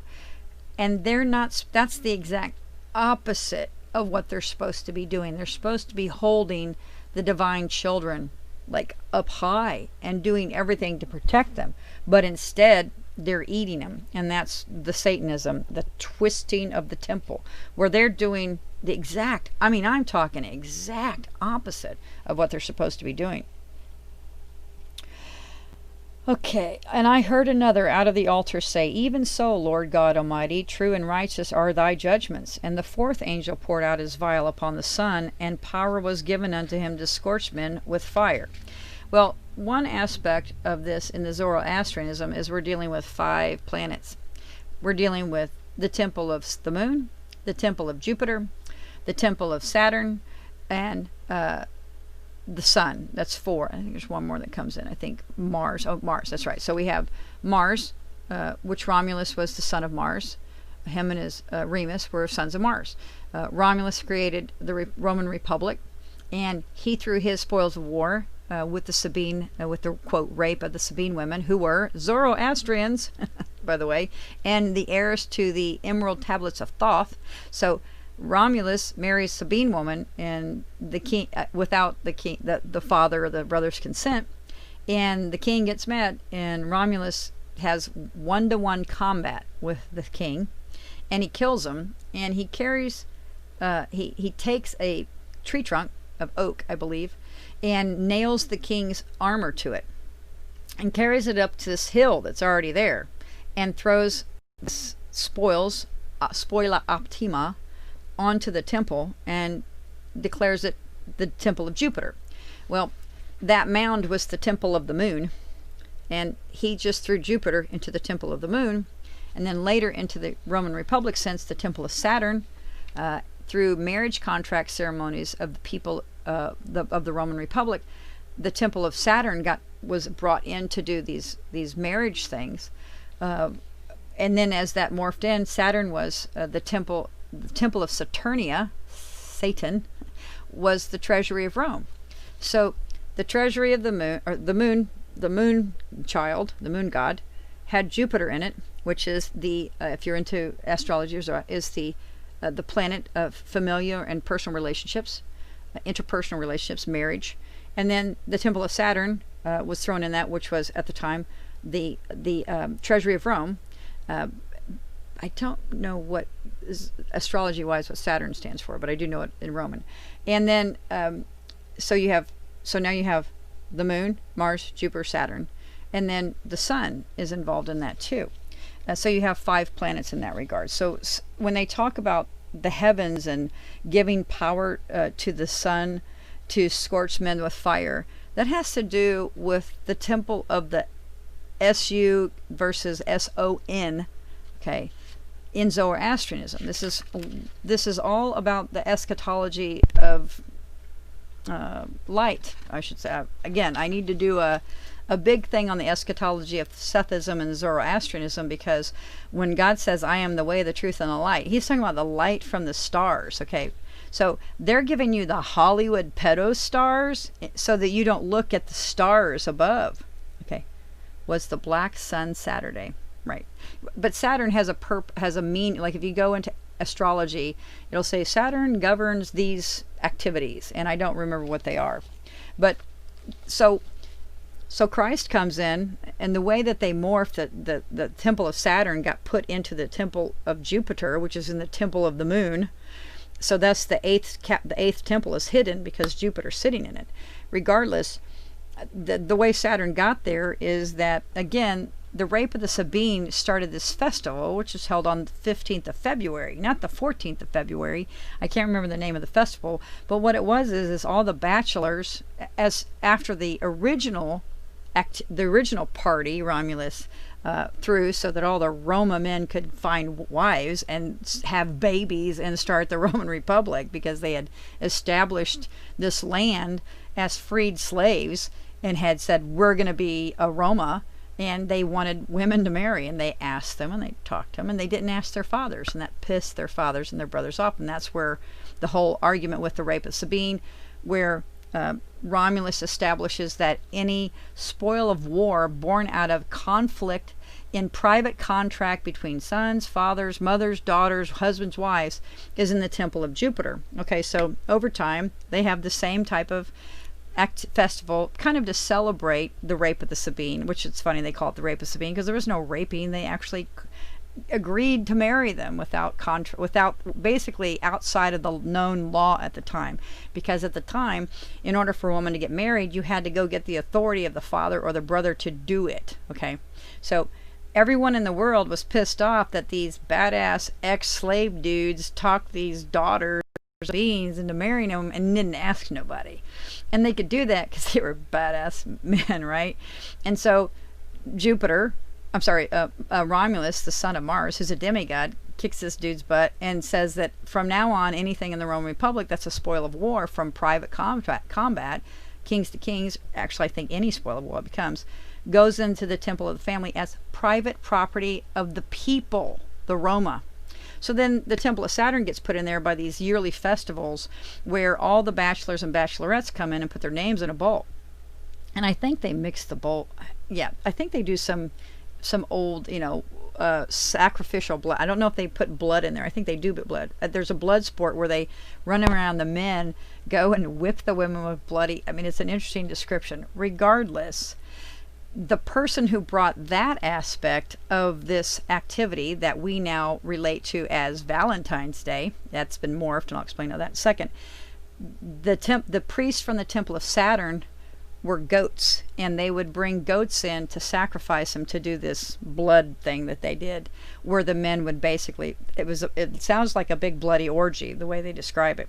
But the priests from the Temple of Saturn, who end up being the treasury of the Roman Empire, come to be sitting in the Temple of Jupiter, sitting in the Temple of the Moon. Okay, and in that regard, later when it becomes the Roman Empire, Caesar cannot get the Roman men to join up in his conquest of war because they're too happy.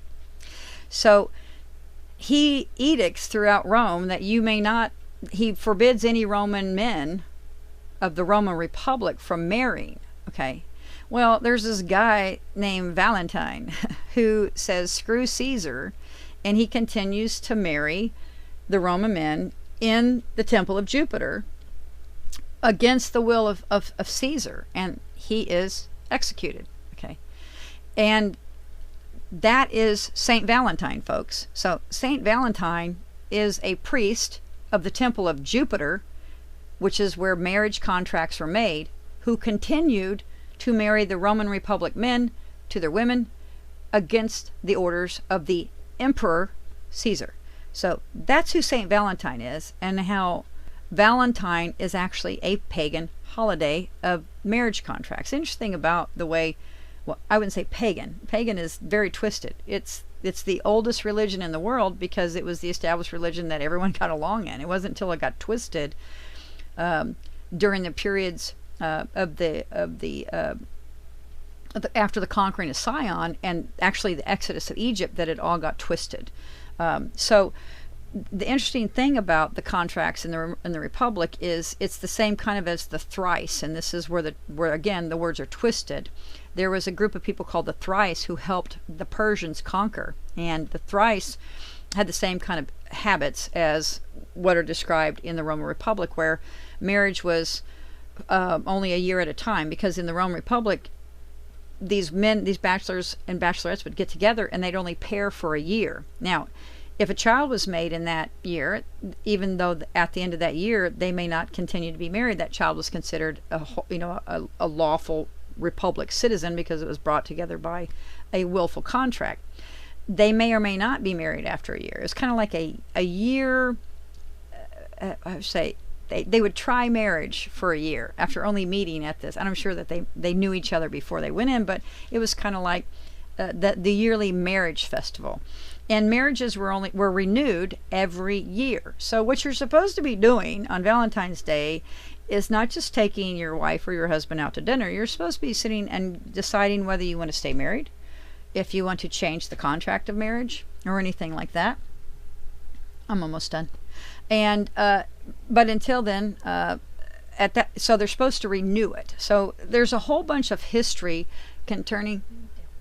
There's a whole bunch of history concerning the eschatology of the old temple, the true temple of law, of the word, that the Roman Empire completely twisted.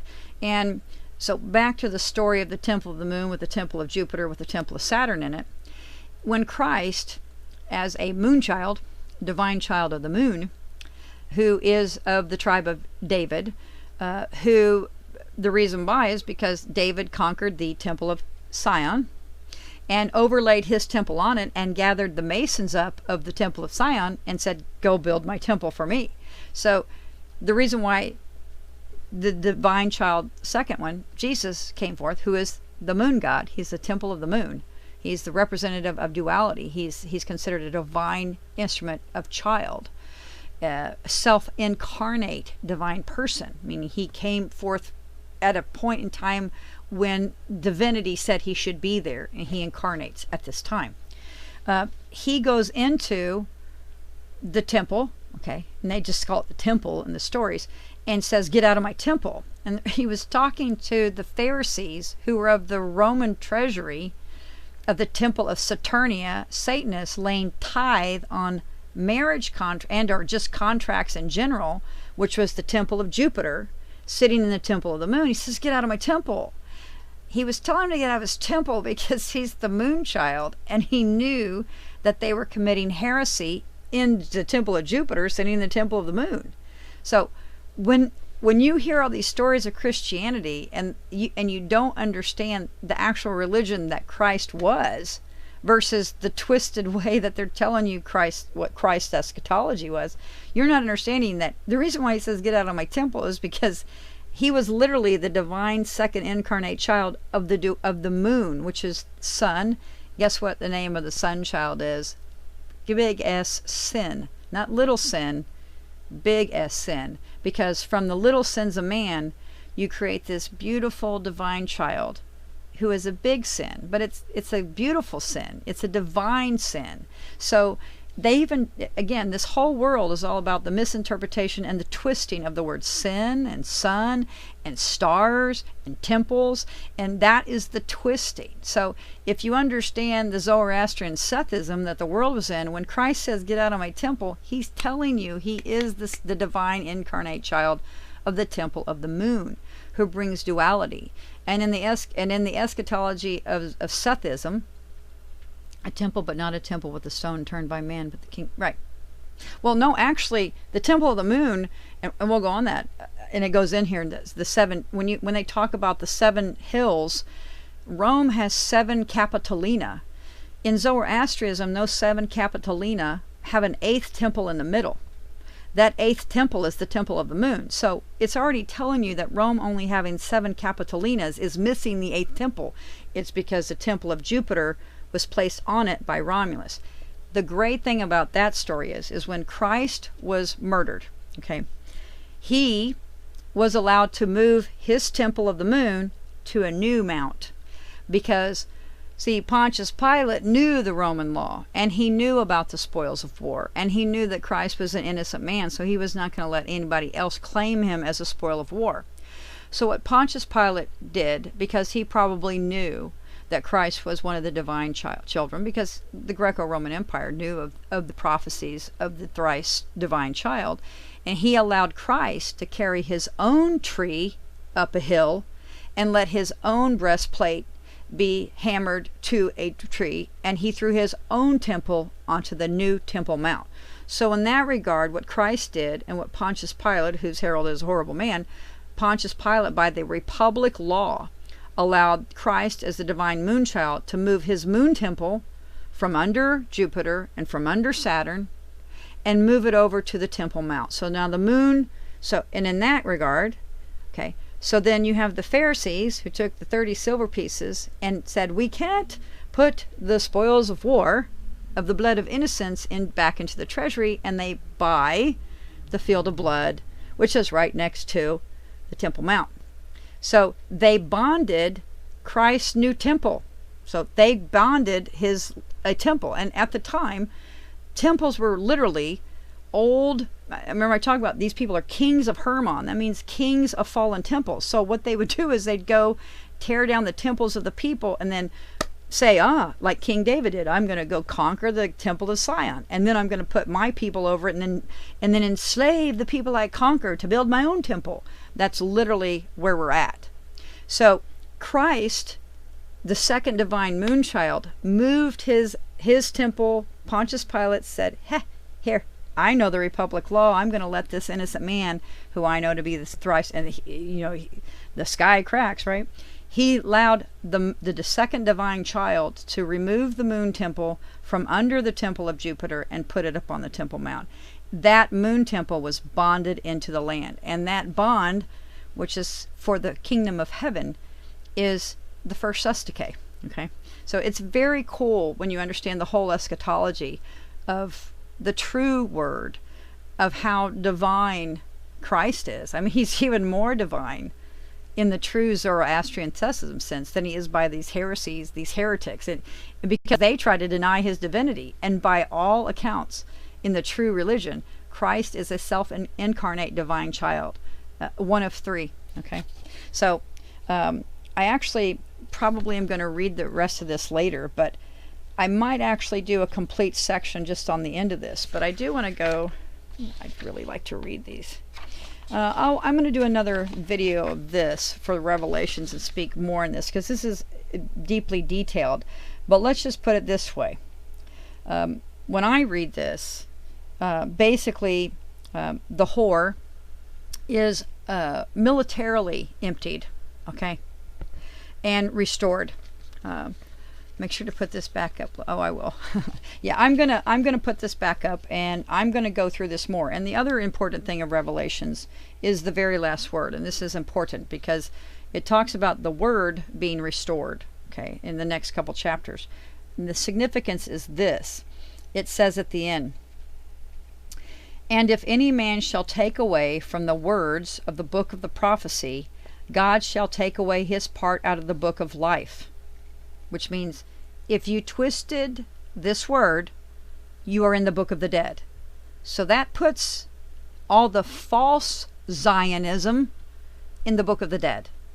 Not the true Sion, sons of Sion, that are going to come out of the whore very shortly and restore the word. Well, the word's been restored in writing by me. I've said, this is the written word. This is the living word. So the word has been reaffirmed in their false temples by the works I did for my son. And this literally says that every one of those people that have twisted the word and the prophecy are going to be put into the book of the dead. And so this is all the completion of what Christ, the second divine child, did when after he died, when they talk about him going into the netherworld. And this is why the Pope calls him Lucifer, because Christ literally goes into the darkness and finds, if you have to, again folks, you have to read not just the Bible as they put it in this, but all the Gnosticism that Alexander the Great preserved for us in the School of Alexandria, where he said, bring all the faiths and try to find a unified theory of religion, which the funny thing is the Greeks already did. I mean, that's really where the Greek lexicon and the Codex comes from. So he's saying, if you twist the words, you're going to go into the book of the dead. So all the Zionists are in the book of the dead. All of the fake Israel is in the book of the dead. All of the Hebrew who are not really Jews, I mean, in this respect, if you call yourself a Jew and you weren't born in Judah, you're not a Jew. I hate to break to people, but you're not. It's the walking in the vessel of the land in that regard. So all these people who are twisting the word are going to be in the book of the dead in very, very short period of time. And this is in the last section, the river, the tree of life, but it's the very end of my thing. But it says, God shall take away his part out of the book of the life and out of the holy city and from the things which are written in this book. Which means they're going to be voided. Going to be voided. Yes. Right. Right. Prophecy fulfills, or testimony fulfills prophecy, and restoration through revelation. Exactly. So then it goes on to say, and out of the holy city and from the things which are written in this book, he which testifieth these things saith, surely I come quickly. The point of the fact is that in the end, the word is the law. And I want to definitely go over the rest of this, but we're running long here. So I can go and go over more of the Sethism and talk to you about the end times described in this revelation. But the fact of the matter is we are literally in this period, and I might want to read this section, because what we're in with with Trump and them is when they okay, here we go. And this is the last part I'll do, because this is where the weeping and the wailing stand for fear. Okay, because this is where we're at right now in time, this section right here. And this is Babylon's destruction. Okay, and this is chapter 18. And see, my book has titles. You guys don't have chapter titles. They took those away. Okay, they took them away after they took the word away, so no one knows it. And so when they say the word, no one knows it, that means the law. No one knows the true law, because they've twisted it and called it Christianity, because they put the second divine child's that they murdered name on it, and it's his. I mean, and even that's probably twisted. He probably wasn't even called Christ. I believe that the Yeshua is also a twisting of the Greek into the Hebrew lexicon. He wasn't even called Yeshua. That's a twist. They twisted that because in their regard, that's Baal.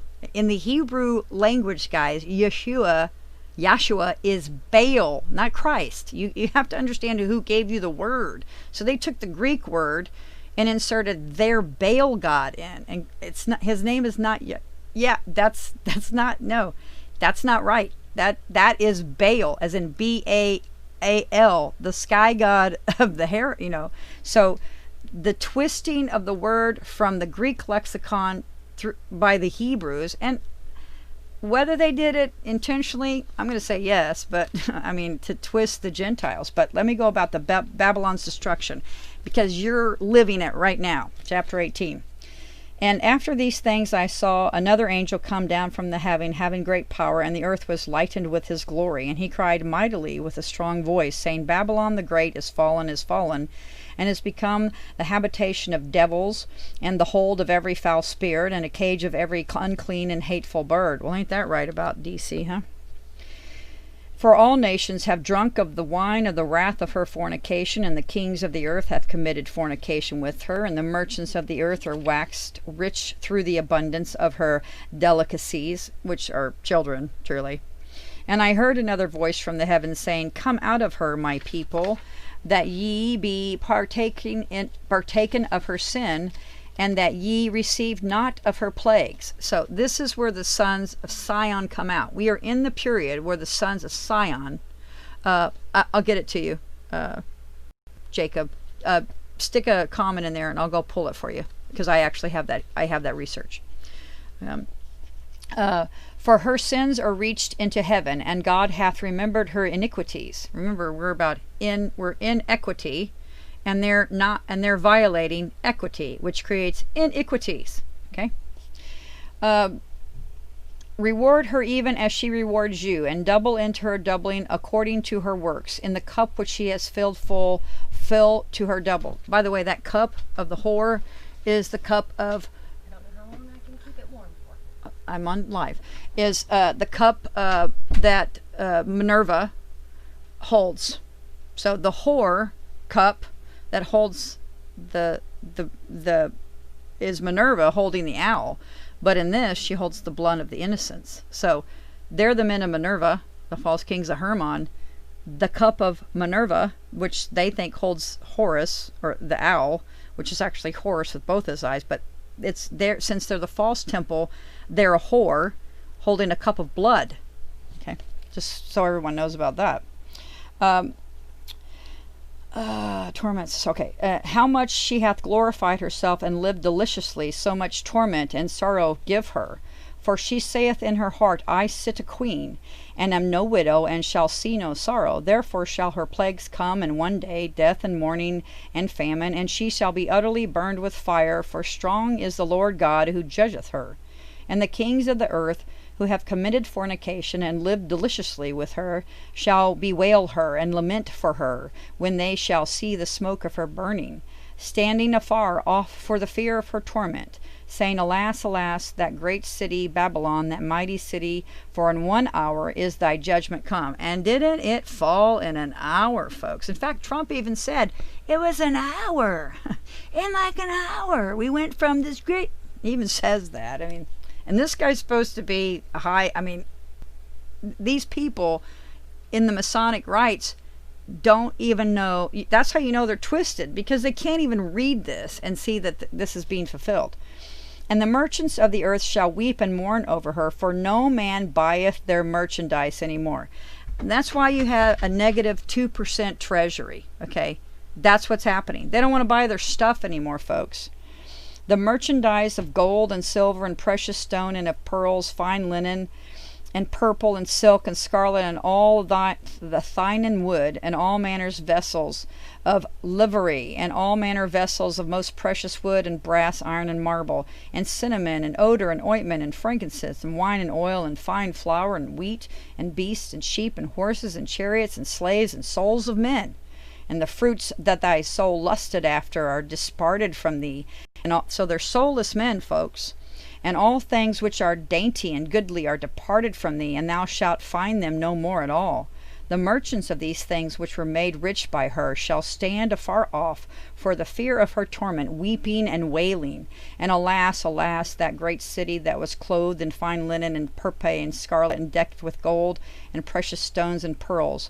For in 1 hour so great riches is come to naught, and every shipmaster and all the company of ships and sailors, as many as trade by sea, stood afar off. Admiralty law. And cried when they saw the smoke of her burning, saying, What city is like unto this great city? And they cast dust on their hands and cried, weeping and wailing, saying, Alas, alas, that great city wherein were made rich all that had ships in the sea by reason of her costliness. For in 1 hour is she made desolate. Rejoice over her, thou heaven, and ye holy apostles and prophets, for God hath avenged you on her. And a mighty angel took up a stone like a millstone. Again, they're all a bunch of people that are going to be cast with millstones, because they have taken innocence away from a great number of children, and also a great number of people who are truly faithful and righteous. Okay, we're going to need a lot of masons to make some millstones. So if you know any masons, have them call me, because I'm going to have a lot of millstones made in the near future. Okay. It says, And mighty angel took up a stone like a great millstone, and cast it into the sea, saying, Thus with violence shall that great city Babylon be thrown down, and shall be found no more at all. And the voice of harps and musicians and the pipers and trumpets shall be heard no more at all in thee, and no craftsman of whatsoever craft in thee he be shall be found any more in thee, and the sound of the millstone shall be heard no more at all in thee. And the light of the candle shall shine no more at all in thee, and the voice of the bridegroom and the bride shall be heard no more at all in thee, and thy merchants with the great men of the earth, for by thy sorcery will all nations deceived. Read that again. And by thy sorcery were all nations deceived. And in her was found the book of prophecies and of saints and of all that were slain upon the earth. That's the ledgers that they're keeping, where they're hiding the fact that they're holding all of us dead, though we aren't dead. And they're holding us all in the book of the dead, though we aren't dead, because they're trying to lie about the fact that they're stealing the divine seed and eating it. Okay. I'm going to do one more video for you, which is about the wailing and the gnashing. Okay. And it comes from a video from Hunan that I pulled. Someone sent it to me. Okay. See if I can get to play. No. Well, I'm not going to be able to play it. All right, it's not going to play. So let me go back to that. Again, I'll address it probably the next time. Yes, I'm having trouble. My computer may be getting a little hot, is what I'm thinking is happening. Yeah, I think that might be what's going on. Regardless, DC is not ever going to return, folks. It's not going to come back. I'm going to go over, it's going to be militarily emptied, and the 3 branches of our government are going to be restored, and all the works that Trump is doing right now is going to be moot. Because we are supposed to receive everything in totality, and it is to be returned to us allodially. That is our jubilee. So just stay safe, get more food, make sure you have food, water and stuff, a couple more weeks. there are the sons of Zion and daughters of Sion are starting to show up. We are starting to garner the ear of the good people who thought they were good and were being a little misled, and now they're starting to truly see the word, and they're starting to understand that the esquires and the doctors and all these foreign heretics and the heresy that they brought with them from their false temple of the false vicar of Christ that are warring against the Protestants who are the true followers of the word of Christ. All those servants are now being exposed by the true sons of Zion that in the portion I'm going to read that were told to follow until the word was brought forth. They were supposed to stay and be dutifully bound even to the whore. As soon as the word has been restored, they're supposed to pop right out and come serve us in righteousness. And that is happening. So all that, I don't care what you guys think Trump is doing, this or that, or whether you think the virus is good or bad. I'm telling you that DC will not is short for this earth, and that it will be probably well, let's put it this way, by law I can have its incorporation removed and have it completely wiped off as a District of Columbia, which is an international trading zone where they can trade babies, okay, as commodities. That's not going to be in existence ever again in a short period of time. And it doesn't matter what the heretics of the Masonic orders think. Because if they're truly the Masons of the Temple of Sion, they'll come out of the whore and they will serve the righteous people and the chosen. And it says in here that you're the chosen.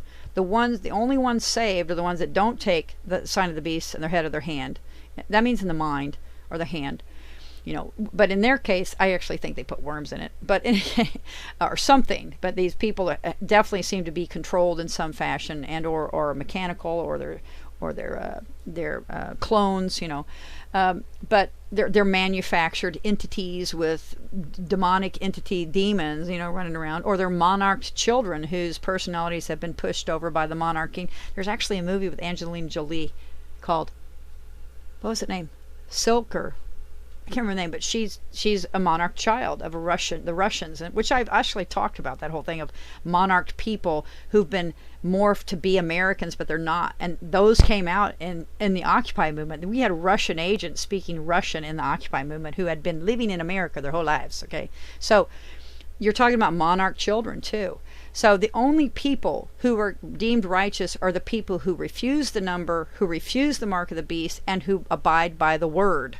Okay, which is the law, the real law, not the law that they're telling you, the law of Christ, the law of the divine children, the old Zoroastrian law, and the law that the temples of the Roman Republic men and the Sabine women and the heirs of the tablets of Thoth and all those things abided by, not the twisted temple that came from Egypt of the lost tribes, where the Hebrews modified the Codex and twisted the Gentiles and the men of Zion to build a false temple. Now, they're collecting the seed. They finished collecting the seed a long time ago, but the Satanists had them collect it to eat it and to siphon it off the book of the dead versus the book of the living ledger. Let me explain something to you. When wrath comes and those books are opened, and there's a disparity between the book of the living and the book of the dead, the people who twisted the word are going to have such wrath brought on him. I would not want to be their souls. Well, first off, they're going to lose their souls. They're going to be put in the book of the dead forever. So,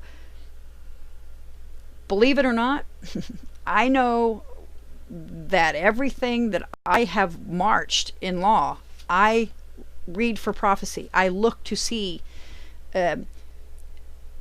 usually hindsight, whether it's been fulfilled, but I can read this and I know how it fits into the time and season now. And the word has been restored. That's what my last relator's response to them said. This is the word. And maybe that's what I'll go over next time, is that writing where I bring the word and tell them this is the word. And that's what started, literally. I delivered the SEC letter and I delivered the relator's response, which delivered the word, and the government shut down. And that's the facts of the matter. I can prove that they were cultivating That, again, we know that the senators knew that tanked, sold all their stock. They all knew that they were going to tank. And it wasn't because of the coronavirus. There was a plot to produce a false flag to cover the crimes they had done, where they literally took my son's social security number and made it an index for the S&P 500, folks. These are banking. They're using my son's and my family's birth certificates for banking indexing. Now you know why Trump's like, oh, we'll fix it in a week. Oh, we'll fix it in a month. Oh, now we're going to fix it in 4 months. Oh, it might take 10 days. They don't know what the hell they're doing. They're up there in the Habana Acts there's nothing they're doing that's in compliance with negotiable instrument law. They don't even know the law. They're just up there doing what Masons of Esquires do, just twisting stuff, doing what they think they can do. And how they think that they can take my personal assets and settle them for me, that's a crime in equity. Trump is not my settler. Bill Barr is not my settler. There's no attorney who is the settler for me, my son, my daughter, my wife. They have no power to be doing anything with the SEC or the Fed or anything without enjoining me in that conversation. That is a crime of equity. Again, Trump and them are not looking very good. So look for the dude. I hate to tell you, Q guys and you patriots, who are going to be very squarely disappointed in the end, but I have a feeling that he is not the guy you think he is. And you all need to be very prepared for the fact that he is actually a willful participant in this, because the way I've seen him behave and the things I've seen him say, he acts like he knows exactly what he's doing. He just thinks that he thinks that, what he knows is the false temple. So he may be a great guy, but he's being miscounseled to commit crimes. And that is sad. But again, the law doesn't care. Ignorance of the law is no excuse. So if you're dumb enough to become POTUS and say, I don't do legal, I don't know what to tell you, man. So that's like saying I'm an incompetent as POTUS. I'm an incompetent POTUS. Not a good place for us to have a man like that. Great figurehead, nice puppet face for a Masonic coup with the military, giving everybody false intel. But this is not going to change until the District of Columbia is emptied of the people who are not by law allowed to be there and to speak on behalf of the American people, which is no esquires, no doctors, and no priests. Okay, so until DC is vacant of that, nothing is going to change outside. That's what I'm going to tell you. So be prepared for things to get worse, okay, before they get better. And everyone who's a Christian just needs to have faith and be patient, because what's going on there doesn't abide by you, and you have the armor of God. The ones that are in trouble are the ones gnashing their teeth are the heretics, because they know what's coming, and they need to recompense versus doing what they're doing. So let's pray for their souls. What we're doing now, what I'm doing now, is reaching out, trying to save more of them and telling them to come back, come out of the whore. And that's where I'm at in what I'm doing. I'm trying to pull them, the true sons of Zion, out of the whore. Okay. Yes, I love the bride. So, and by the way, I have declared the Antichrist, because the Antichrist denies the Father and the Son, and they denied me in my works in the law, and then they have denied my son. They officially, the priesthood of the administrative courts of Masonic Mother Council are officially the Antichrist. So the whole Masonic order, controlled by the false vicar and the whore of the Pope, and the heresy of Babylon, which is the Persian, given to the Persian and Medians. You guys think it's Rome and Greco-Roman, and no, it's the Persian-Median Empire that Daniel warned you about.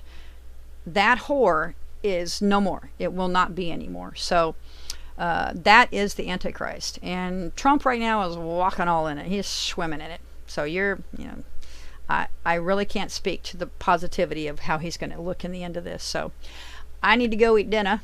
Getting yelled at for that. And because I've been up here 2 hours. So I'm going to the rest of the reading, and talk more in particular about what that stuff is, if you all would like. the next video, and hopefully it won't be that long from now. But know that I'm very busy finishing what I need to do as far as walking the law and exercising the word, and that there are a great number of people working to get the true word to Trump and the powers that be, because we believe that he is being miscounseled, and that the reason he is making the decisions he is doing, which are outside of the law, is because he's surrounded by heretics. So even if he's a good guy, he's not being counseled to do the right thing, because he has heretics telling him the word that isn't the word. So if anybody knows Trump, he might want to give me a call, especially since he's thinking he's my settler, which is against the law. Which he is not. Let me make that very clear. No one is my settler, and no one has the authority to be a settling. Okay, let's think of it this way, and then I'll leave you all. The Fed is affirmed to be privately held. So a privately held instrument defrauded me of my privately held instrument. So why is Trump in the mix?